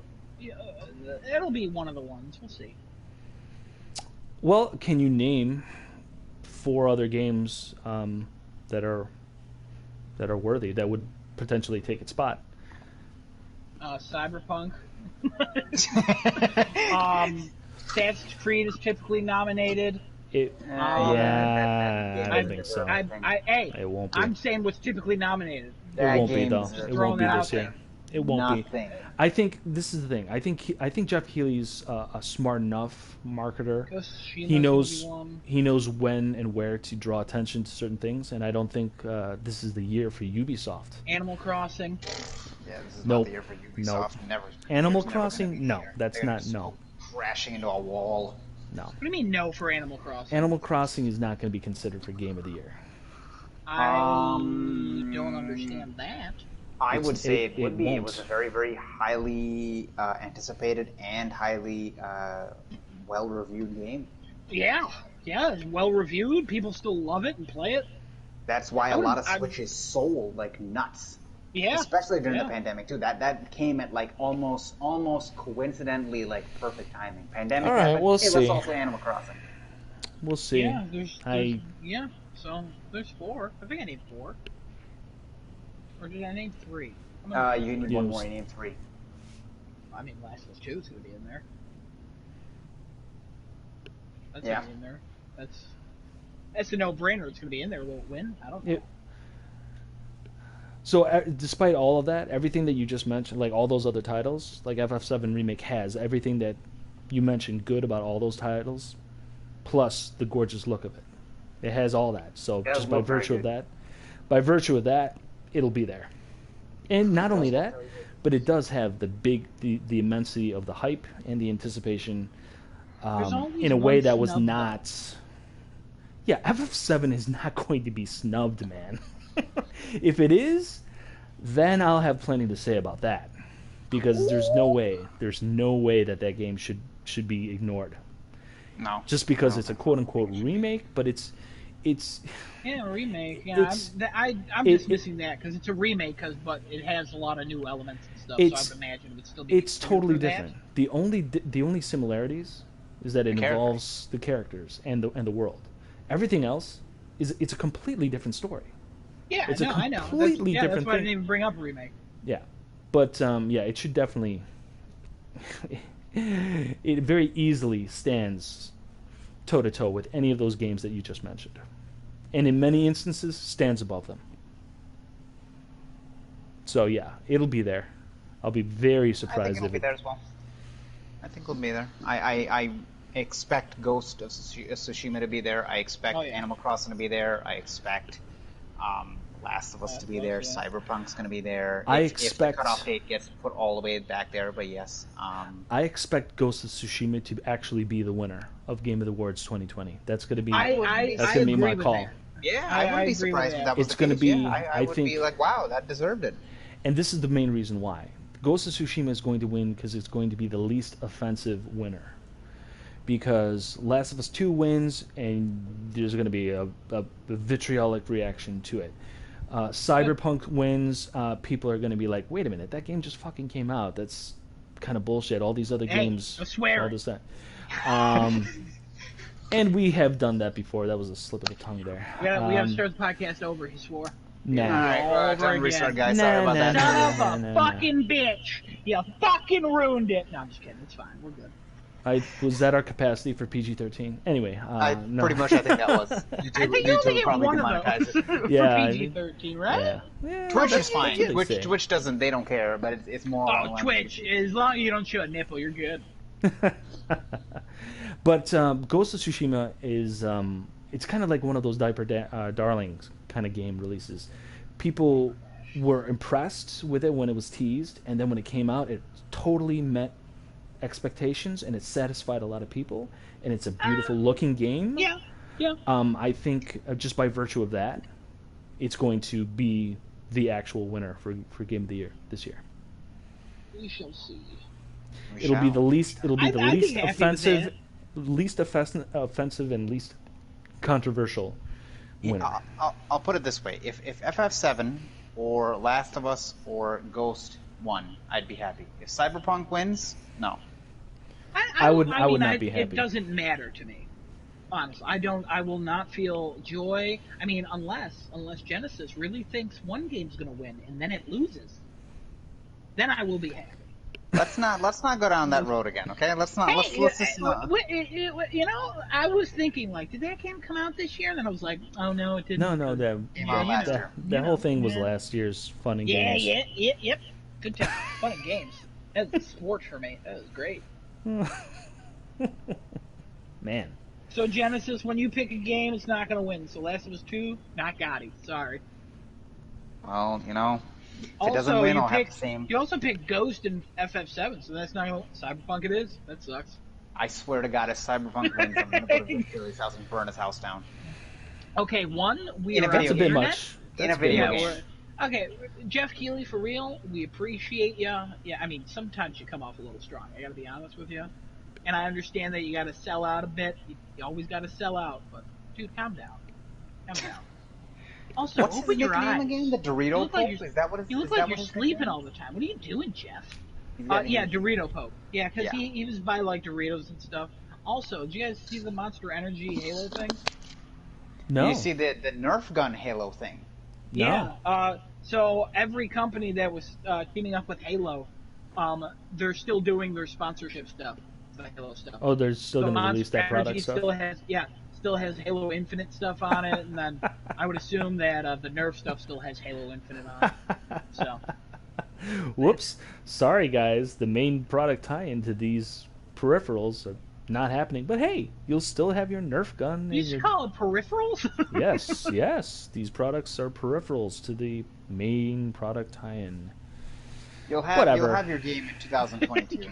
2022. Whatever. Wait for it. Halo, Yeah. Halo Infinite. Xbox. Wait for it. That's a good catchphrase, actually. That should be the catchphrase. Xbox, wait for it. Hold on, we have to go through the beginning part of the alphabet. Give us a minute. Right. Oh God. That's funny. All right. That's do pretty you good. have a rumor, Genesis? Rumor of the week. Let's see here. Give me a minute here. I'll get you a rumor of the week. Wow, you've had I have an a couple hour I can and pick 45 from. minutes to prepare for this, but Listen, I have a couple of them. That's why. if they're quick ones, shoot them off. Yeah. Oh no, they're not quick. No. You're probably all going to be quick because you're probably like, this game's coming out and it's going to be free and it's coming out in 2 days. Half the rumors you say, like, they're clearly false after, like, the third word in the sentence. Half the rumor? No. Hold on. So one of the rumors actually I mentioned before is the whole releasing PS5 outside of the U.S. and Canada being. We've already maybe addressed later in that. the year. Yeah. That was one of the rumors. The only other rumor that I have is the same September 9th rumor about the next event or the quote unquote pre-order announcement with the price for. So you for said, PlayStation 5. hang on, I have a few rumors. And I then you was only just- came back with 2 rumors that we've already addressed. Okay. All right. So a Okay. few is 3 or more, first of all. Let's clear that A out couple. of the way. Thank you. Thank you. So you have no further rumors for us. No additional rumors to Just mention. make up one, and then we'll clip it out, post it on Reddit, and see what happens. Right. I don't know if that works that way. I Do you got think one. people would So I was believe it? talking to a friend of mine who lives in Florida, and he works at a game studio. Real friend, actually, I have on PlayStation Network. I've known him since Battlefield 1943 days. Ah. He said he was working on a game, and it's coming out, and it's going to be pretty big. That's the rumor. That's it. That's literally it. all the rumors that come out. I know a guy in the game industry, and there's a guy, and he's working on a game, and it's probably for the PS6. Ooh. Wow, Take that that's to the crazy. bank. That's crazy. By the way, guys, I'm hearing that the PS5 games are on Blu-ray discs. Uh-oh. Even for the digital edition. Ooh, hot take. I will have I actually do have a comment on that one. A couple of people I've seen on Reddit have posted pictures of the gaming. Remember how they showed the cases are going to be black? Yeah, White, white. Sorry, white with the black background. Uh-huh. Some people are posting that they're seeing some of these box arts as blue again, and they're making a change from white and black to white and blue. So PS4? No, so PS4 are I believe those are blue. Blue with white words and symbols. Yeah, so the case should be the white case and blue background. Oh, that's weird. Because I thought they were doing the black and the white for the PlayStation Studios logo that they were doing too. Yeah, that's. Or I actually, wonder if that's just going to be for exclusives, the white Could and be. black, and then That could be. multiplats could be the blue and white. because honestly, I've not seen any multiplat games have the black and the white. Well, what did that ugly ass FIFA cover? What did that have? that blue and white? I thought it was black and white. I will look for you, sir. I will look. It's been a hot minute since I looked at that abomination. Apparently, the game, all the sports games are not doing very well. Well, they can't take photos of athletes currently, so they're just kind of like clip art, and shoving it on their case. And they're like, "Is this good?" And people are like, "No," and they're like, "This is good." Well, that's what they get for single A development. Adam? Single Adam? What? No, remember, this is going back to our discussion about quadruple A, triple A, double A, single A. No, I do not recall this at all. I gotta be honest. I have one other rumor. Oh yeah, I do. Yeah. Oh. Wow. Yeah. Hey, it's been a week, man. It's been a week. Hey, everyone's allowed their senior moments. It's all good. What's the rumor? What are you saying? Yeah, what are you doing? Yeah. Faceplates are changeable on the PlayStation 5. It's been a rumor. We've already done that one. Did we? Yeah. When? This is the first time I'm hearing about it. I got it. When we were talking about it's the first time they heard about it. It's the first time I heard when about we were it. talking about PS5, you said that the consoles can be changed. Then we started talking about the gold PlayStation 5, and I think that was a whole over like an actual change, because I remember we were talking about the black PlayStation 5 image that had leaked out that was confirmed fake, and then the thoughts of like what it would look like otherwise. But I don't think I ever brought up the faceplates, because we've seen actual pictures of the faceplates looking like they were removable off the console, which would make the PS5 look very weird if you just had the black part in the middle and no white faceplates on the side. That'd look weird. Yeah, I don't know. I don't know. Okay, well, it's a thing. Yeah. Bad rumor. You feel bad about that. You know what? I'll leave You it. have 1 week to prepare. I'll report one more. I got one more. Oh, it better be a good one. Oh, Xbox here we could go. possibly be leading on the Tokyo Game Show with another Xbox showcase, which is also going to be a virtual show again. Tokyo Game Show will be a virtual one. What is the date for Tokyo Game Show this year? Soonish? It's usually September, but I don't know what exact leading? date. What do you mean by leading? Meaning they will have an Xbox showcase because remember, this generation, they are definitely trying to make a dent on the Japanese Japanese base that they have, because they don't have very much of a presence in Japan. And there's a rumor going around that they are going to be having another showcase on that particular day, which falls in line with another rumor of them delaying the next showcase that they were supposed to have after the initial one with Halo. But because of the Halo delay, they had to push it back so they could fill the spot that Halo would have filled originally.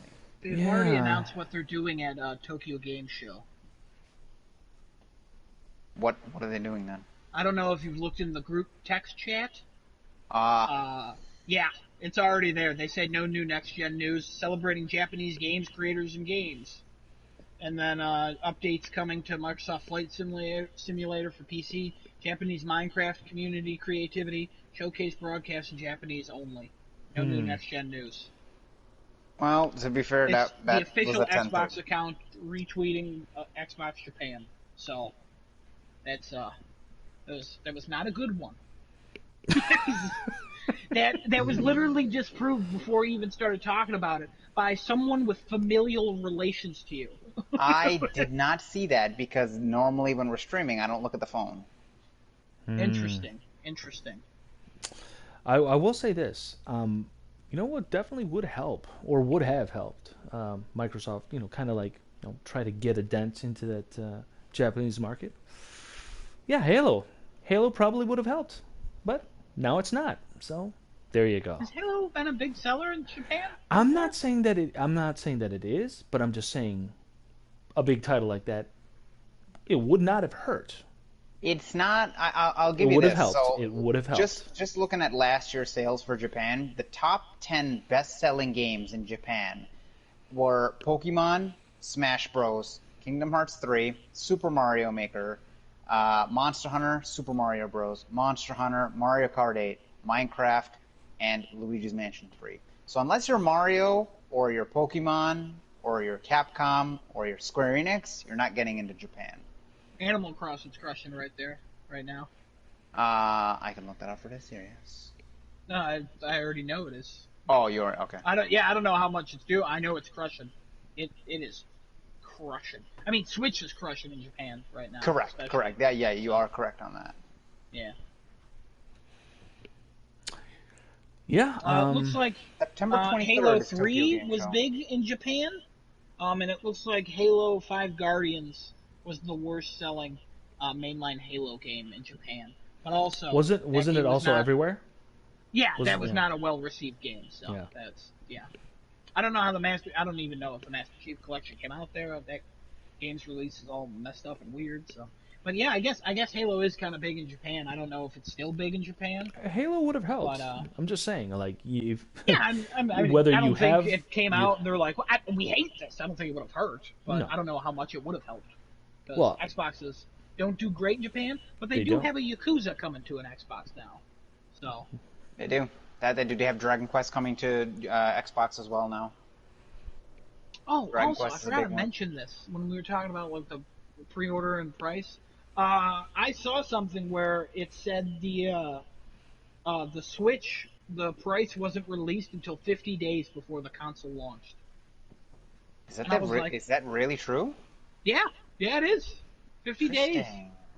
So I don't know. I mean, before all this pandemic crap, I don't think this is what they planned. I'm sure Nintendo planned the 50-day thing, but Okay. like that's I don't know. It's crazy.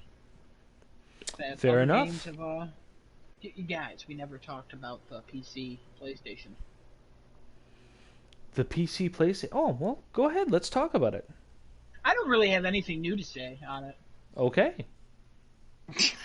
There we go. All right. I would respond to what you guys say, but I think it's terrible. okay. See, there you go. I've always thought it's terrible, just because if it's a Sony exclusive, just keep it on Sony. I don't know. I understand exposure, more exposure for the games is better. That means we'll get. You have a better possibility of getting more iterations, sequels, things like that, because more people have bought into the game.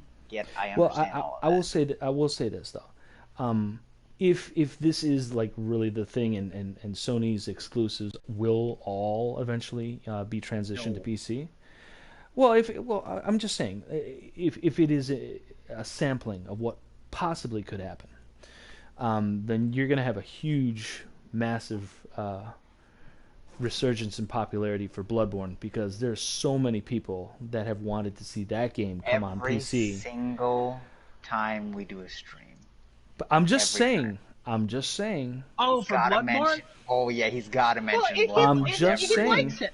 I know he does. But this is I'm the just thing. saying. But, Every time we stream, you mention phones. Well, I would Did not. I mention a phone this time? Not until you just said. Oh yeah, actually. Now, wait a I minute. did. Now, wait a Yeah, minute. I did. Now, You wait. can mention Bloodborne. Now, wait By the way, a minute. Sony, if you're watching, Bloodborne script, it's real good. No, Other now, people wait a read minute. it now, so Tony, get it up. this guy, you better hire him.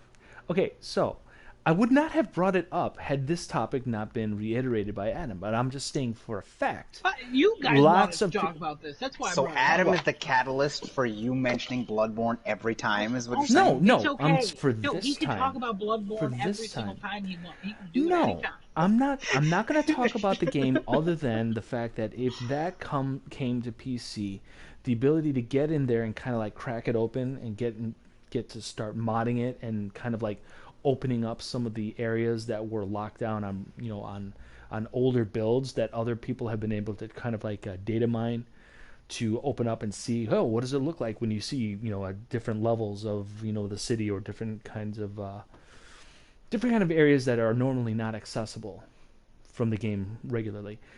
It's going to create a whole new thing, cracking that game open and trying to because people have been trying and have been yearning for that for years. Yeah, there's been rumored for PC a few times the last couple of years, especially. Uh-huh. So, And that's it. That's yeah. all. That's all I'm going to talk about. I'm not going to talk about anything else about it. Talk about as much as you want, man. No, that's fine. It's Oh, fine. I was just I've playing. talked Yeah, about it. no. I always appreciate when you talk about that. That shows your. I do have something to say now. Let's talk about Bloodborne, all right, guys? Oh Let's shit. now jump to a full conversation about Bloodborne. There's some blood, somebody's born. That's all I know. Some software sent me it. It was from them. I don't know who they are, but whatever. There's some No. blood. Someone's born. There's that tagline you needed for your script. There's some blood. Someone's born. Wow, that really tickled you. Yeah. I'm trying to contain my laughter because my wife is asleep. Right. You know. Okay. I get why Genesis is like, I don't like it, but the people, they're not bringing every game. They've already announced we're not bringing every game. We're not doing day and date. It's going to be delays by some years. It's just, to get sequels made and, like, to sell more of the game. Like, I see this nothing but a good thing. If this changes anymore, I might switch and go, ooh, I don't like this. But at the same time, like, if you wanted to play Horizon, on a PlayStation, you bought a PlayStation, play Horizon at this point. If not, then if you're on PC and you want it, it's on PC now. It's kind of broken and they're updating it. Sorry about that, guys. But it's this it's just selling more. Like, it's a good thing for us. Yeah, I'm definitely leaning more towards Adam's position. Yes, more exposure for the PlayStation brand, their exclusive titles. Expanding the market on that is not inherently a bad thing. But I will say this: if Sony's mindset, if this thought is on the board of directors' mind in regards to the future of console gaming, if you believe that there is a time limit on the relevancy of consoles in the market for the distant future, if you're of the mindset that, hey, look, consoles are eventually going to just play out, there isn't going to be a market for it, the market will transition to a purely digital distribution in some way, shape, or form, and the need for hardware on hand won't be as prevalent, and therefore, staking your brand and linking that to an actual hardware platform is just not going to be the game anymore, then it makes all the sense in the world to begin to kind of like test the waters to see what that means for your software brands, because Sony is still a viable player in the game industry by virtue of their software development network. Yeah, and they reiterated that they're hardware focused. Like, in that report, they've talked about this. Like, they've been releasing games on PC. They're just getting bigger games to now go on PC. Right. Like, with the what are they called? Who's that snobby dude? The French guy in his games? I can't think of that studio. Ubisoft? Oh, no. No, Quantic Dream. Those games came to PC.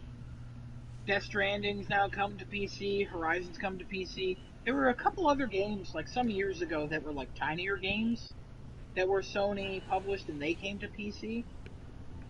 I know, but, like... Yakuza? That's not Sony published, though. No, they were just PlayStation exclusive for a very long time, and they finally came to PC. Persona 4. And now Yakuza is on Xbox. On Xbox, yeah. Next thing you'll know, Last of Us will come to Xbox, and it will come to PC. Nope, that is not one of the ones they'll probably do, because Horizon, I understand why they would do that. That makes sense. Last of Us, I don't know about that. Maybe Dreams PC, one of these days. More people play Dreams. I feel like Dreams, that would be good for Dreams. It would be good for Dreams. Now, quick question I thought about while we were talking about this. Would it be easier to bring the PS4 version of Horizon to the PS5 or the PC version of Horizon to PS5, you think? I think the PS4 version of PS5. Okay, all right. I mean, that seems to be the right answer. I would think that too, but at the same time, I don't know. Me neither. I'm gonna think about that. Maybe I'll answer that next week. Do you have a phrase of the week, or like? Sure. My phrase of the week is check your backlogs. Check your backlogs. Check your backlogs, everyone, because and don't take it strictly from me from playing MGS5, but You know, I still look at my basket of games for PS4. Dude, put them on a shelf. Get them out of a basket. That's weird. Well, I don't have enough storage capacity for shelving for that, so they're in a basket. I mean, they're accessible. It's not a problem. Either way. I made a joke. I didn't think you really had a basket. I thought did. It was just a No. Wow. Okay. Okay. I literally it's a woven basket. That's where my games are. Ooh, Seriously. A nice woven basket. I'm a Yeah, sucker it's for a nice woven basket. Well, it's a decorative woven basket because again, my wife has it's her decor concept, and I'm quite inviting to her concept designs. I have no eye for that, so I leave the aesthetics for her, and she has good taste Does in it that have regard. like the Easter hay in it? No, there's no hay. It's just the woven basket. Because if it had hay, you could sit on it. Maybe another PS4 game will spawn. Is that how that works? In another reality. 719 left, but yeah. I would love for another reality. Well, he just dropped out there. There goes All right, Genesis. Well, hey, and now it's become the Adam Giuseppe family. All right. Oh no! How did I drop out? What? You are not in Minecraft. How did you not sir. notice? Where'd you go? I was looking here at my phone over here just while you were talking. Oh, I never look at my phone. Look at this guy. Well, I would boy. say that's a good thing to wrap it up. Giuseppe, you want to take us home? Sure. Everyone, check your backlogs. Be nice and courteous to your neighbors. Try to lend a helping hand if you can. Don't be a jerk. It would be nice. Try to make a positive impact in the world. And if not, then don't do anything. If not, at least make an impact, No. Whether it be a super villain way or... No, because then people want to go and make a negative impact. No. Don't. It's better to do nothing. Yeah, don't Better do to do nothing than make Don't a do that. negative impact. Better to do nothing. Keep Better your to mouth shut. Even If you better. got something nice to say. Do don't nothing. Say it at all. Do nothing and check those backlogs. Because guess Check the what? I backlog. guarantee you guys have a backlog. There's a Guys, game I'm that's gonna been get back collecting in. some dust. You want to One of these finish up, days. get that platinum, Guys, wrap I it up. I can't. Everybody get wait by. All right, everyone. Wait no, hold on. Twitch.tv/miners and holes. Soon to be crafting yeah. a chat. Oh God. I can't get back in. And that's a wrap. Oh. Bye, all. Have a great day. Crafting a chat.